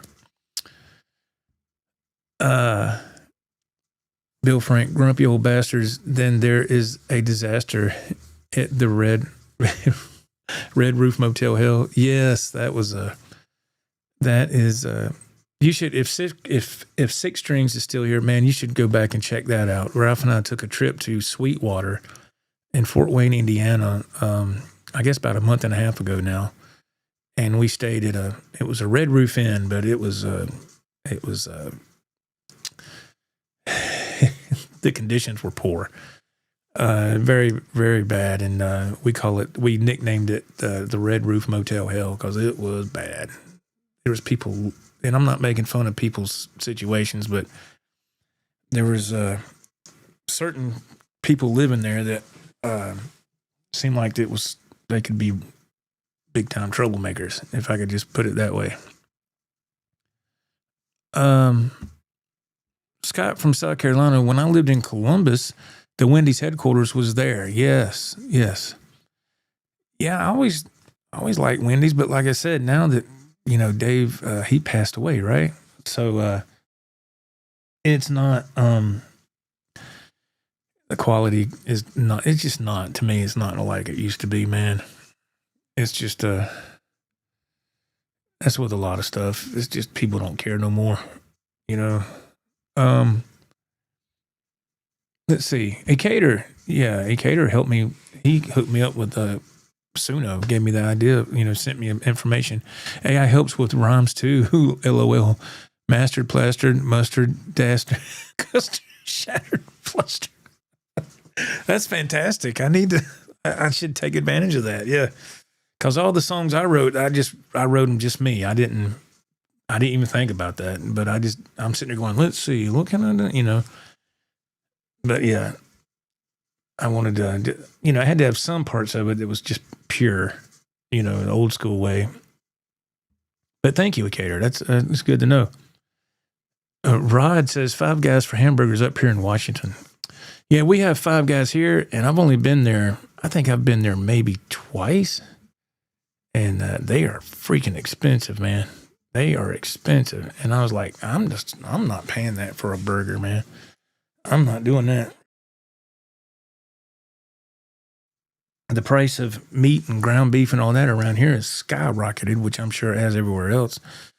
So you're still cheaper going that route than just cooking it at home if you have the time.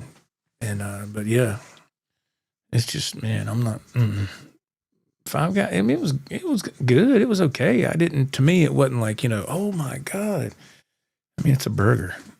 I was like, hey, you're better off going to the steakhouse, man, and getting something there, I guess. GRB Aquatics, he says, Wendy's was a small kiosk in the middle of the mall here.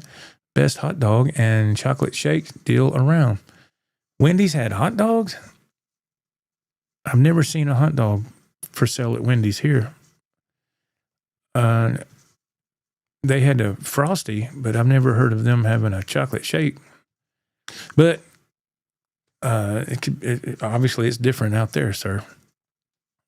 It's funny how they do that in different parts of the country when it's a chain like that.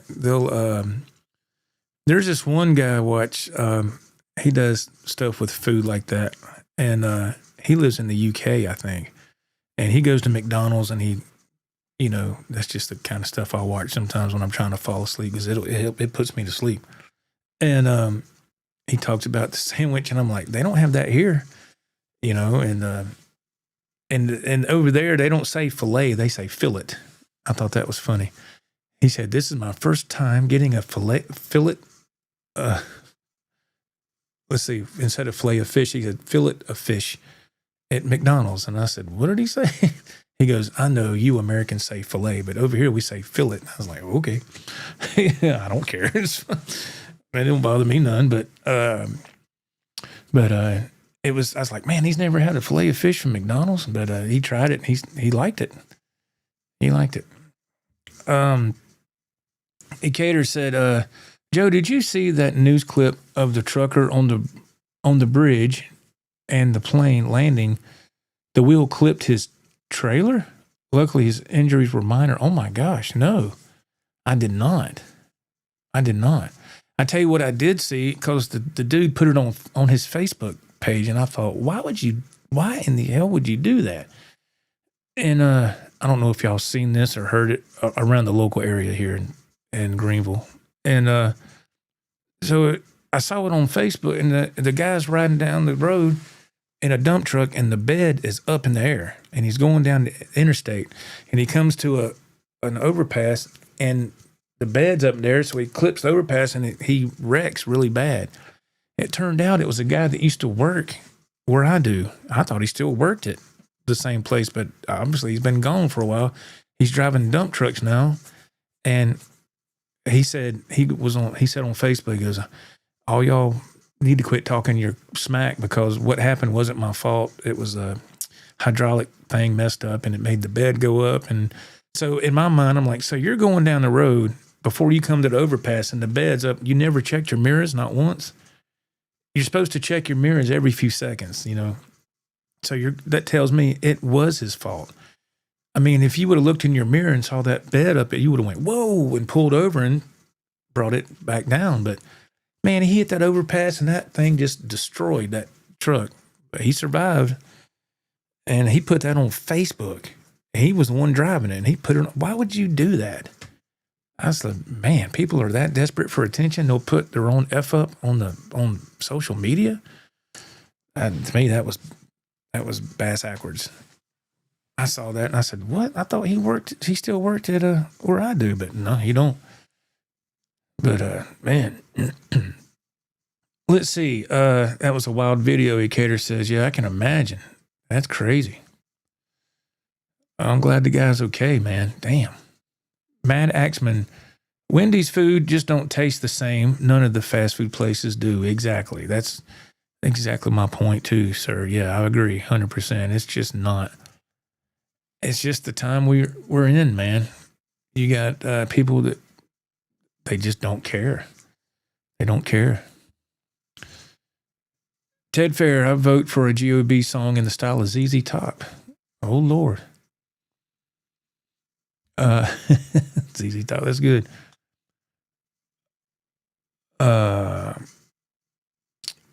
Warren Bordley was the truck driver's name. It was on the New Jersey Turnpike. Is that what I'm talking about? Or the accident you're talking about with the plane hit? Okay, that was that driver. Okay. Yeah, that's sad, man. Matt Axman says Longhorns has a killer cheeseburger.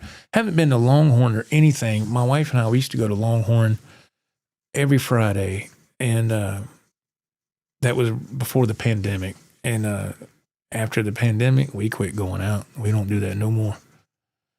No more. Because these people working at these places, man, they were posting pictures of what they were doing to people's food, and I said, nope. I said, nuh-uh. I said, nope. Well, not doing that. I mean, I'd still get fast food once in a while heading to work if I have to. And it's not, I don't know, man. I question it a lot. Mr. Richard Hole, nothing beats the old Whaler at Burger King. I agree. That was an awesome fish sandwich back in the day.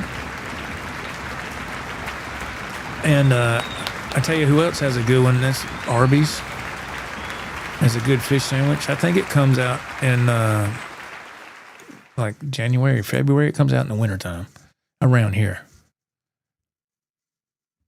GRB Aquatics, best fast food item ever? That's a great question. Yeah, everybody put your opinions in the chat. We can talk about whatever y'all want to talk about. This is y'all show just as much as anything else. Y'all the one that keeping the show. Y'all are the ones help keeping the show going.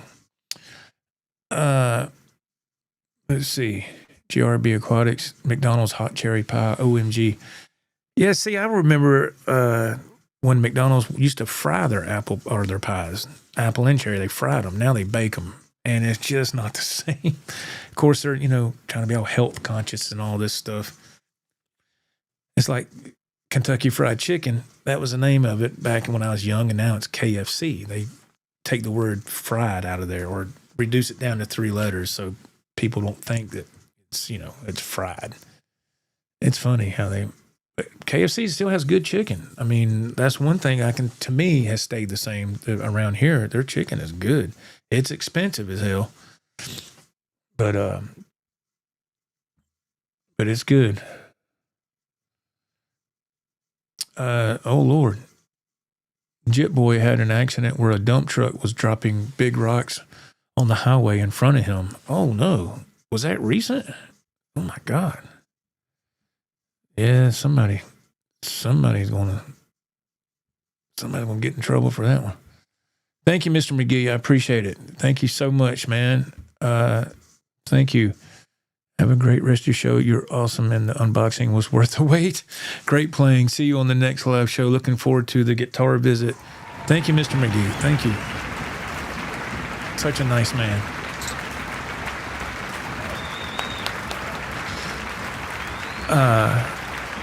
Mr. Ted Fair says, I still think the sound effects the guy from South Carolina describing the F-35 jet crash takes the cake. Yeah.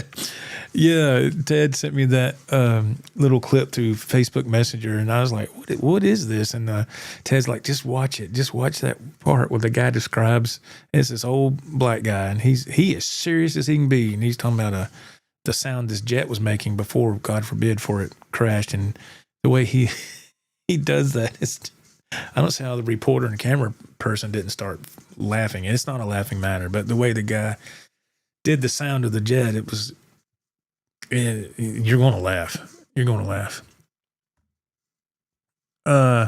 Down the street, Dylan says, I like the 2-color and 3-color sunburst the same.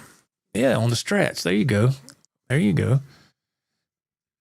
That's good. I like the 2-tone myself, but hey, let's see here.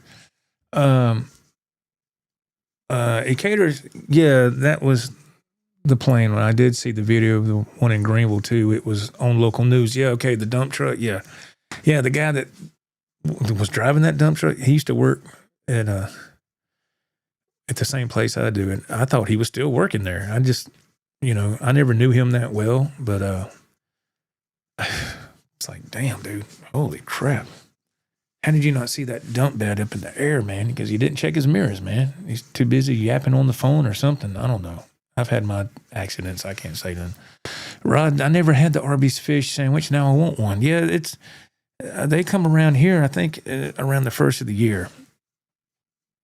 And I tell you something that I always liked. It still kind of tastes the same. I don't know how we got on fast food talk, but that's fine with me. I'll talk about anything. Is the McRib from McDonald's. A lot of people don't like it. My wife can't stand it. But the McRib comes out in between October and November. And it's only out for a limited time, like a month, and then it's gone.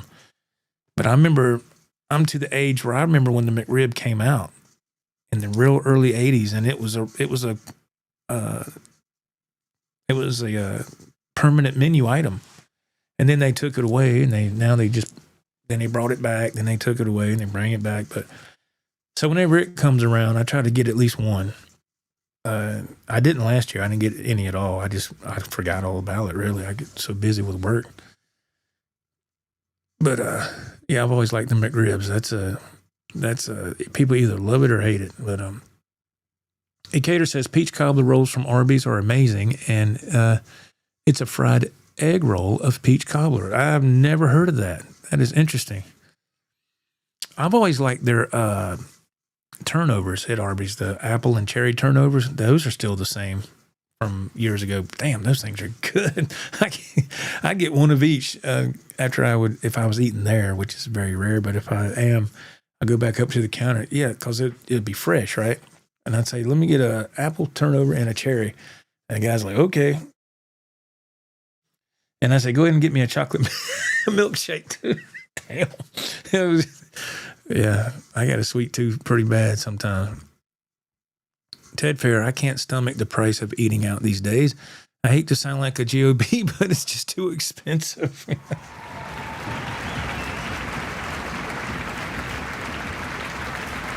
Nah, man, I agree.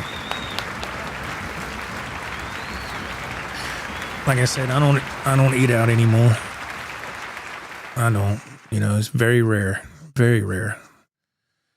Hey, Cater, I used to get the fish sandwich from Hardee's back in the early 80s. I mean, 80s to early 90s, back when they had that big chocolate chip cookie. Yeah, Hardee's used to be good when I was younger, and it's really changed. It's nothing like it used to be.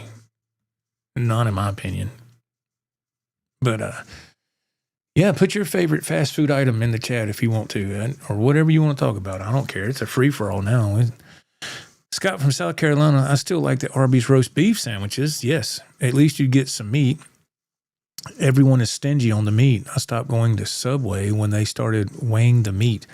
Yeah, and remember when they had the $5 footlongs? That was great. And then, of course, they got rid of that. And, of course, the whole controversy with Subway with, who I'm talking about, their former spokesperson. That was that didn't help them at all. But, yeah, I haven't had Subway in a while. It seems like the portions are smaller. Ron says, I had Panera bread today. It was $40. What a waste. Holy moly. Dang. Charlie S. in the house. Hey, man, how you doing? What's your favorite fast food item, Charlie, or do you have one? Or your favorite food item in general? If you want to, I'd like to know. You don't have to, but I'd like to know. I like to hear what people have to say. But, yeah, the quality. Ron said the quality sucks. Isn't that horrible? And it costs that much money. That's crazy. GRB Aquatics, I totally agree. $18.95 for a Big Mac alone. Are you serious? Just for the sandwich? Holy moly, man. Dang.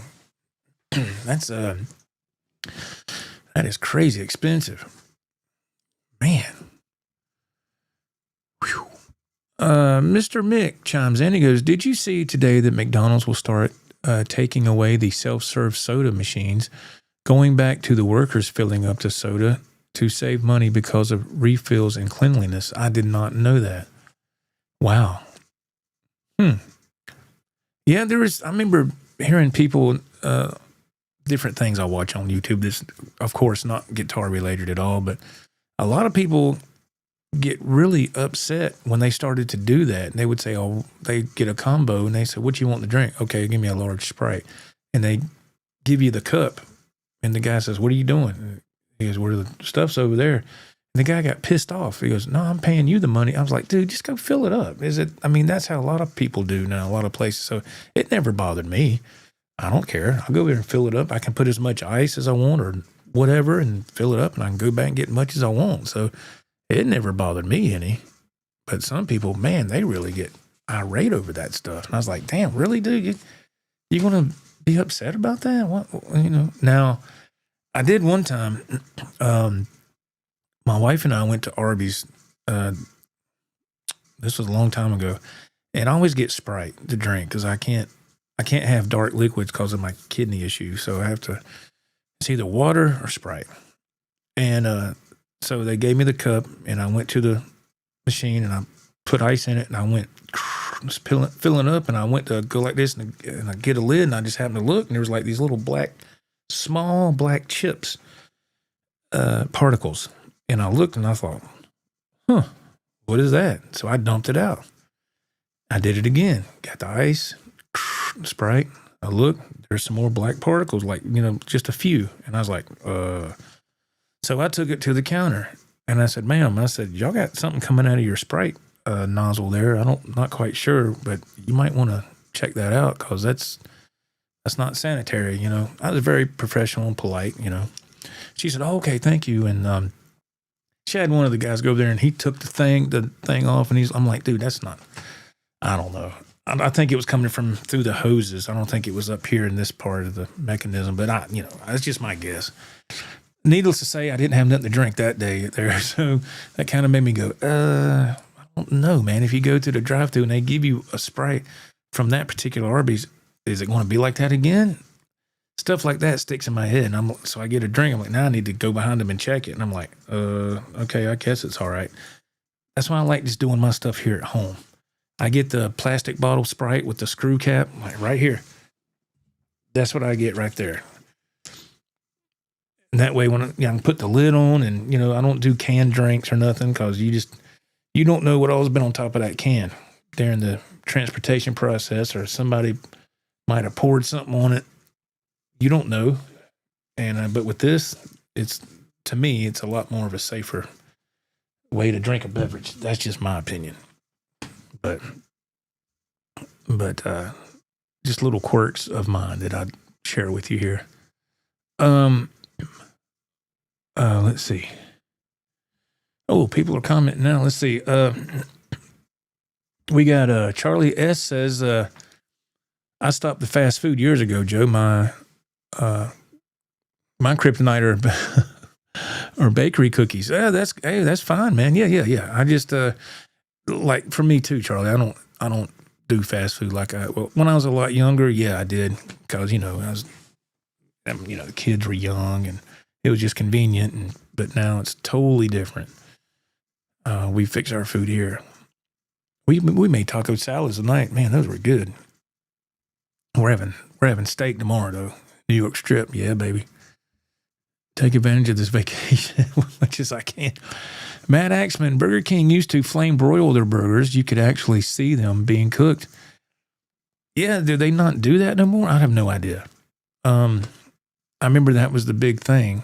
And I'll be honest, we have a Burger King. If you watch any of when I did the live stream, when I got the Marshall Head last Thursday, people in the chat said, keep the stream going and turn it into a live drive. And I said, well, I can do a few minutes, but when I get down to a certain point, I'm going to lose my signal. So, but I go into town and you can see the convenience store called Spinks, and on the backside of that is a Burger King. So once in a while, I'll go through that drive-through if I'm in a crunch for time, and if my wife's out of town or she's, something happens and I just don't have time to eat here. Sometimes I'll go to that Burger King drive-through, and for me, my opinion, the burgers are still good, but something has changed. I don't know. There's some ingredients that are different, but it still tastes the same. But it's one of those situations where I like it. I like the food. I like it. But it doesn't like me. So I'll eat that food, and within 6 hours, my stomach is turning flips going down the road in that rig. So I stay away from it. But I thought maybe they still was flame broiled. I don't know. I have no idea. Scott from South Carolina says that if the grandkids want McDonald's, I get the triple cheeseburger. It's cheaper than the big sandwiches. I take the third patty off and save it for my dog. Yeah. Yes, sir. I used to always do stuff like that for my dogs when we had dogs. They've been passed away for a long time now. I'd always hook up my animals, man. I always give them something. I couldn't sit there and just eat in front of them and they're looking at me with those eyes. I could not give them something. Ecater, I had a boss several jobs back who got caught stealing drinks from that self-serve soda machine. He would keep the cup and go in just for a refill. Ooh, uh-oh. I see. So he would walk in with the cup he had from his previous visit and just go get a refill and walk out. Yeah, that's not good. He was a real piece of work. I think he wanted to say something else. He was a real piece of... I saw a video on YouTube the other day where this woman walks across the street to a hotel that has a free continental breakfast. And she goes in there and she just starts fixing her stuff, man. And she's vlogging this. Ooh, look, y'all, look what I'm doing here. Look here, look. And she's making waffles and pancakes. She sits down and eats all that and goes back and fixes more food and eats. And then she goes out the door. Yo, that was good. That was good. And I thought, lady, you're not even staying there. So, to me, I don't mess with, if I was staying somewhere, I don't mess with no continental breakfast. When I was in my 20s and 30s, it was good. It was good. Now I don't trust that stuff for nothing. That stuff could not be good the way they receive it. It's packaged up and they just microwave it and put it out there. You're better off getting a bowl of cereal from somewhere, or a box of cereal and making your own breakfast. Let's see here. We got Ted Fair. I've done the math. If I don't eat out for the next 2 weeks and don't feed my dogs for the next 3 weeks, I'll be able to purchase a new guitar from the money I've saved. Good Lord. He's just going to let everybody starve. I know he's kidding. Oh, my goodness. Tim, Mr. Tim says, music-inspired restaurants are always cool. We got a joint called the Pink Cadillac, 50 Styles Diner with a real pinky caddy parked out front. Sure takes you back to a different time. Yes, sir. Back when people cared about service and hospitality. Yeah, I would love to eat at a place like that. Yeah. And something I learned as I've gotten older, the good places to eat are where the older people eat. Because they're not going to put up with you don't see many elderly people at a fast food place. Not really. I don't. Usually see them somewhere where there's going to be good food, like maybe a cafeteria or something, that type of establishment. That's what I've noticed. So they're going to go where it's good food. Rod says, that's my drink, brother. Oh, the Sprite? Oh, okay. Yeah, you're rolling on the motel breakfast. Yeah, I don't, I wouldn't want to These days, I wouldn't want to mess with it. No. Back then, yeah. When we were actually staying there, that's, and then I think that might be why a lot of motels went to the really stripped down continental breakfast, free continental breakfast. And then you go and it's like a couple of apples and some dry cereal, and that was it. So that's probably why they did that, because people might have come in and, said they were staying there and they weren't. So it just takes one person to ruin it for everybody else. And that's wherever you go, your job, a place of business, a place where you eat. It's always the sucky ass people that ruin it for everybody. Everybody has to suffer because of people like that. And that's why I just said, you know what? I'm just going to do my own thing, man. Because I ain't got to worry about somebody tampering with my food when I make it, or my wife and I make it, and it hasn't been tampered with. It's all good. Scott from South Carolina, we save money by drinking water at restaurants. Some charge as much as $3.75 for a refillable drink. Yeah, that's what I would do. They say, what do you want to drink? I say, water. And then the server, you can't say waitress no more. People get, what? You can't say that. I'm like, really? Come on, man. I'm Gen X. I can say that if I want to.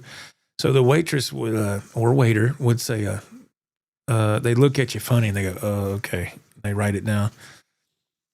And I would say, you know what? Just do yourself a favor and me. Just bring a pitcher of ice water out here and just set it on the table, please.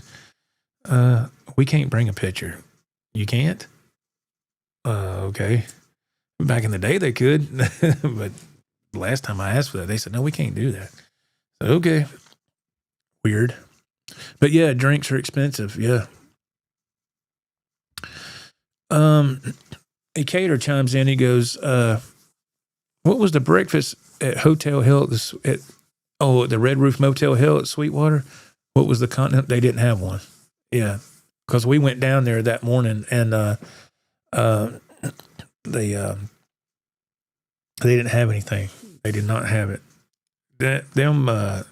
Those, let me see. Those people that ran that facility, nah, man, you could tell the money they make from the people standing there, they putting that in their pocket. They're not putting it back in that property.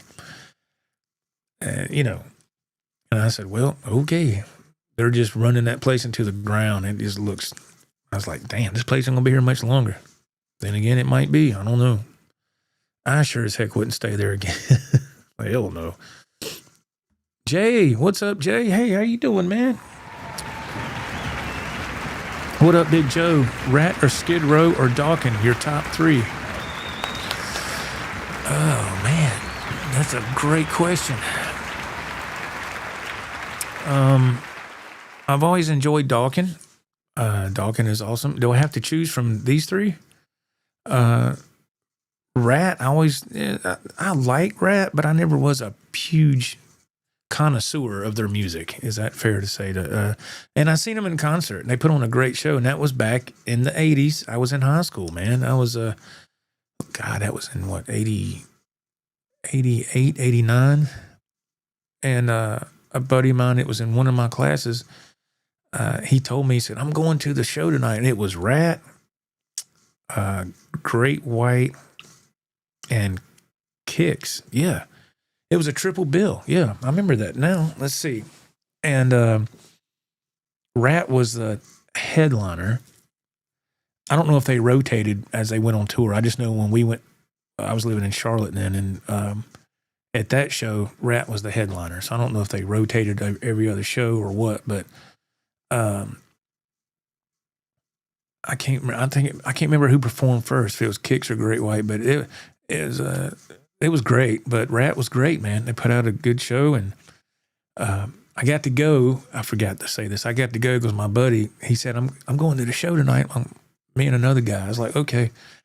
And then later that day, my same buddy calls me. He goes, man, that guy that's supposed to pick me up to go to the show, he can't make it, man. I got these 2 tickets. I need a ride. If you come pick me up, I'll give you this ticket for free. I want to go to the show. I said, hell, I'll be there in 20 minutes. I picked him up. We went to the damn show. I got to go for free. It was nosebleed seats, but hell, I didn't care. They had the Jumbotron and all that back then still. So it was, so anyway, Skid Row, I like them too. If I had to pick those out of those three, I would say Dawkins, Skid Row, and Rat. If I had to pick out of those three, I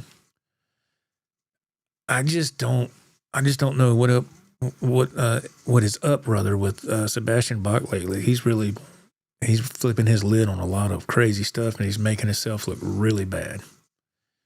I've heard that lately in the music news, if you will. He's really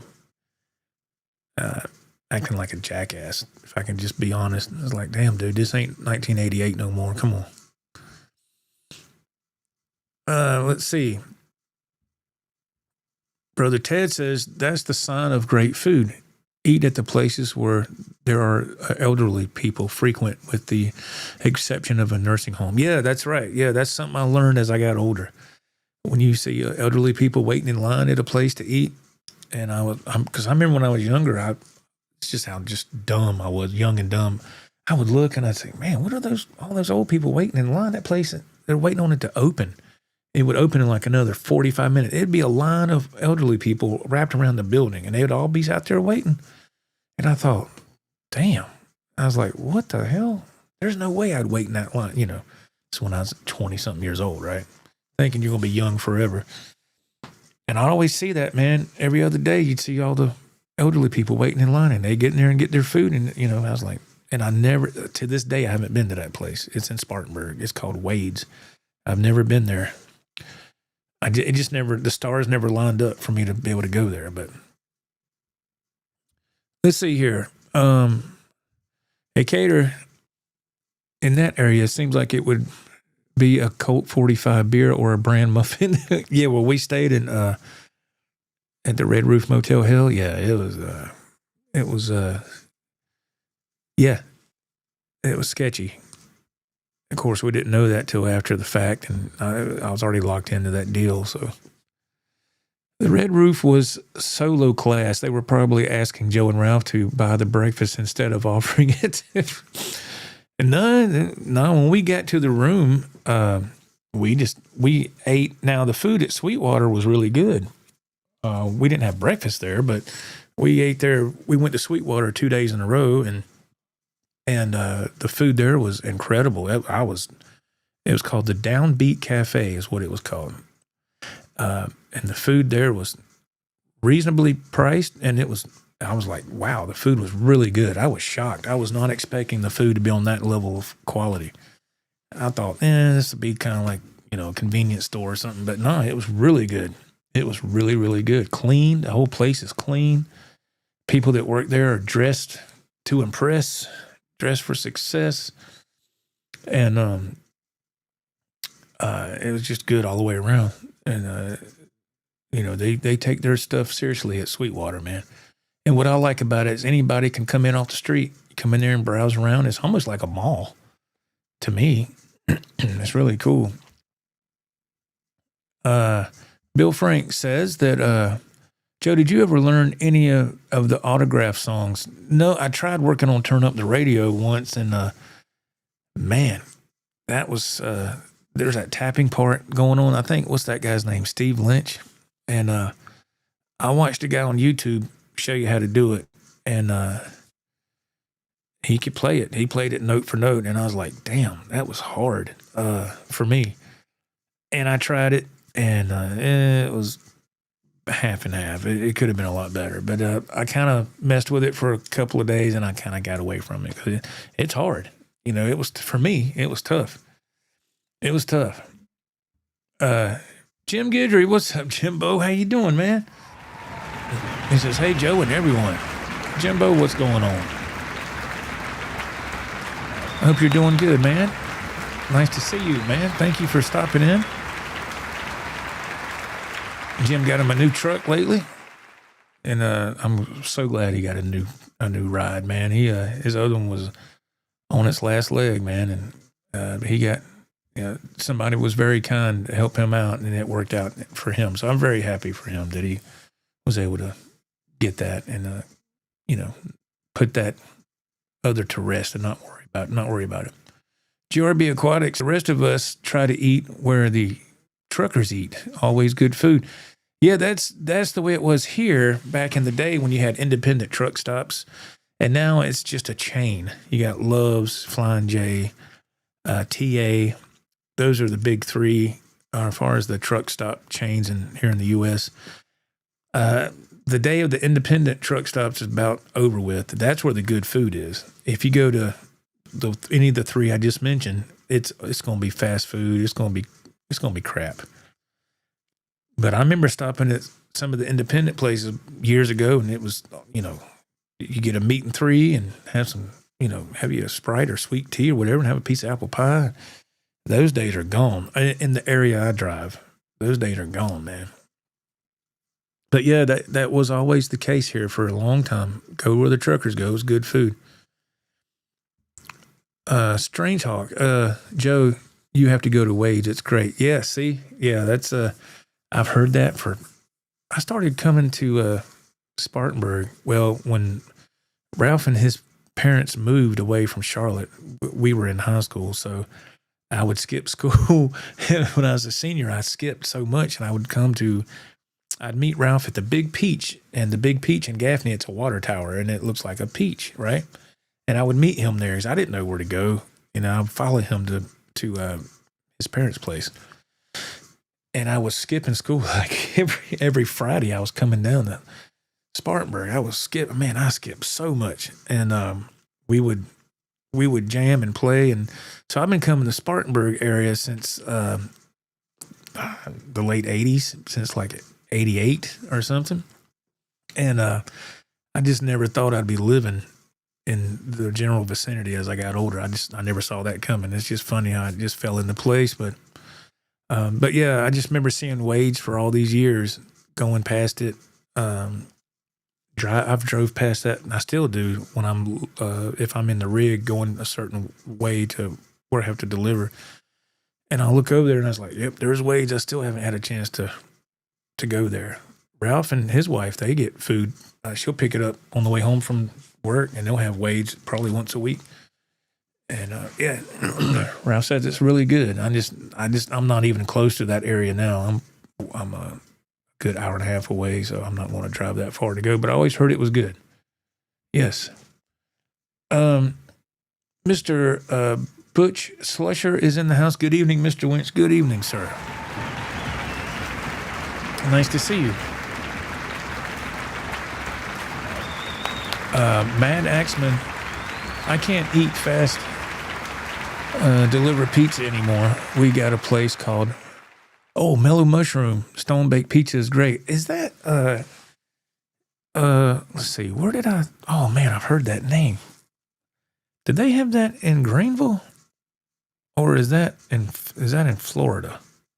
It might be all over, but I've heard that name. Can you tell me what state you're in, Matt Axman, by any chance? Just the state. You don't have to. But I've heard of that. And I want to say that when my wife and I went to Florida years ago, we got pizza from there. I think. Man, that sounds awful familiar. I have to ask her. Scott from South Carolina, he says, Ruby Tuesdays has a good salad bar with the app. They send you buy one meal, get a free meal, and you earn points. Wow. So if you buy one meal, you get the other free that same visit, or you get it free the next visit. Either way, that's still good. Ruby Tuesdays, I don't see no more of those around here. I remember those are pretty big. In my area.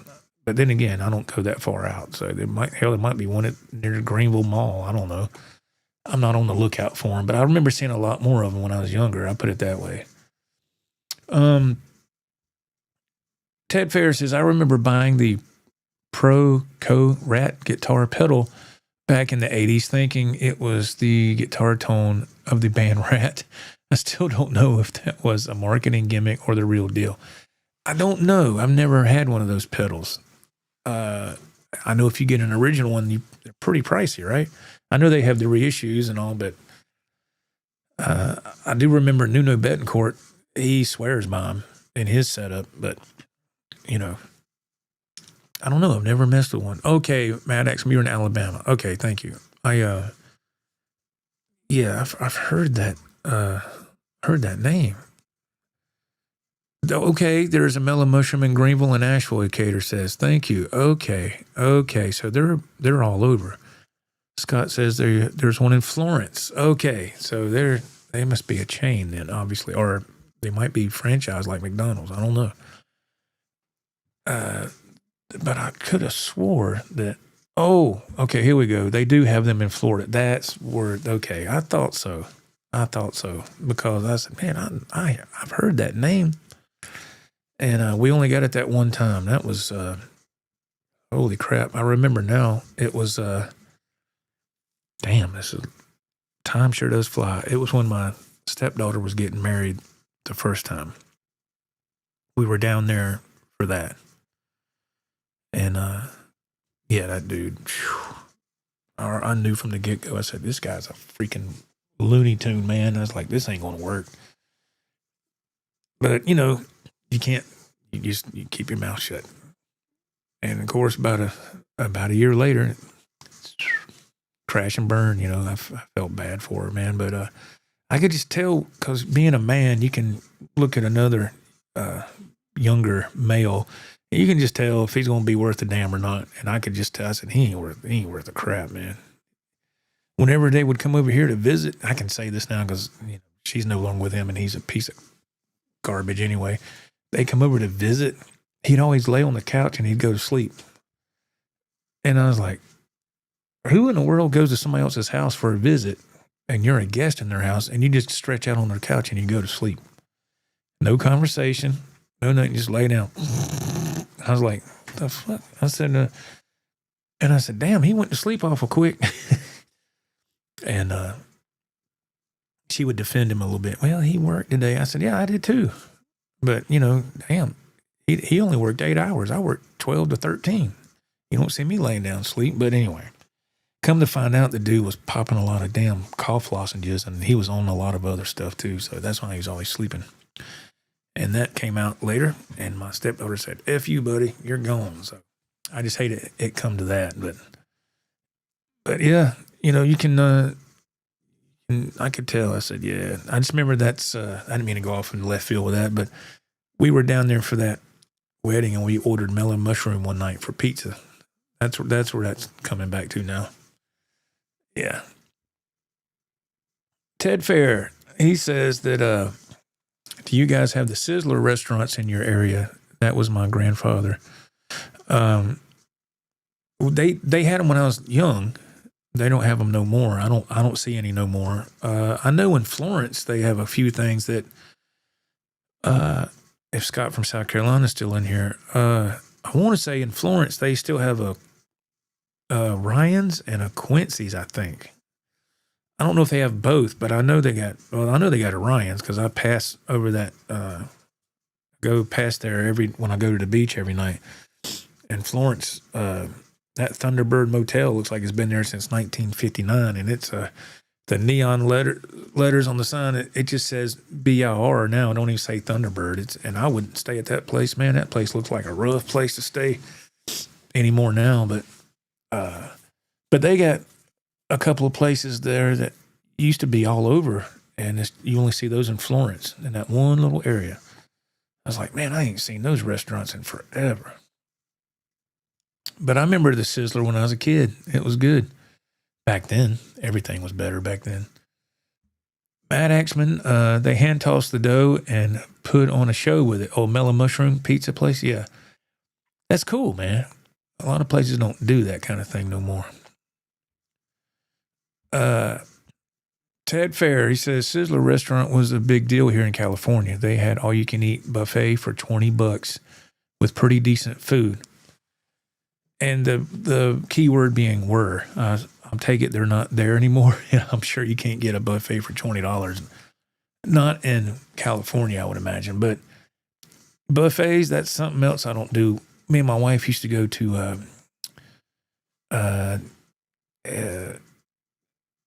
at the mall down here. What's it called? Damn. What's that mall called over here? Oh, crap. anyway, there's a not Greenville Mall, but the other. There was a Golden Corral. It's still there, and we used to go there once in a while. And but after another thing, after the pandemic, we quit. We kept going to buffets too. I gave up buffets, man. I said nope. And oh, fried cheesy bread. GRB says, "Wow, that's good." Yeah, that's good. Oh, there's Scott from South Carolina. There he is. Florence has Western Sizzling, Longhorn, Outback, Peddler Steakhouse. Okay. Florence has got a lot of, but is there still the Ryans and Quincy's there, Scott, in Florence? Am I right on that? Or am I totally wrong? I could have swore I saw the sign for it going through there, but thank you, Rod. I appreciate it, man. Yeah, I know it's getting late. We'll be wrapping up here in just a second. Yeah, Florence has a Texas Roadhouse. Now, that's a place I haven't been in a long time. Yes. Okay. So there's a Ryan's and a Quincy's there. Yeah, that's what I thought. Yeah. And you know what place I always liked? They had good breakfast bar back in the day was Shoney's. That was good.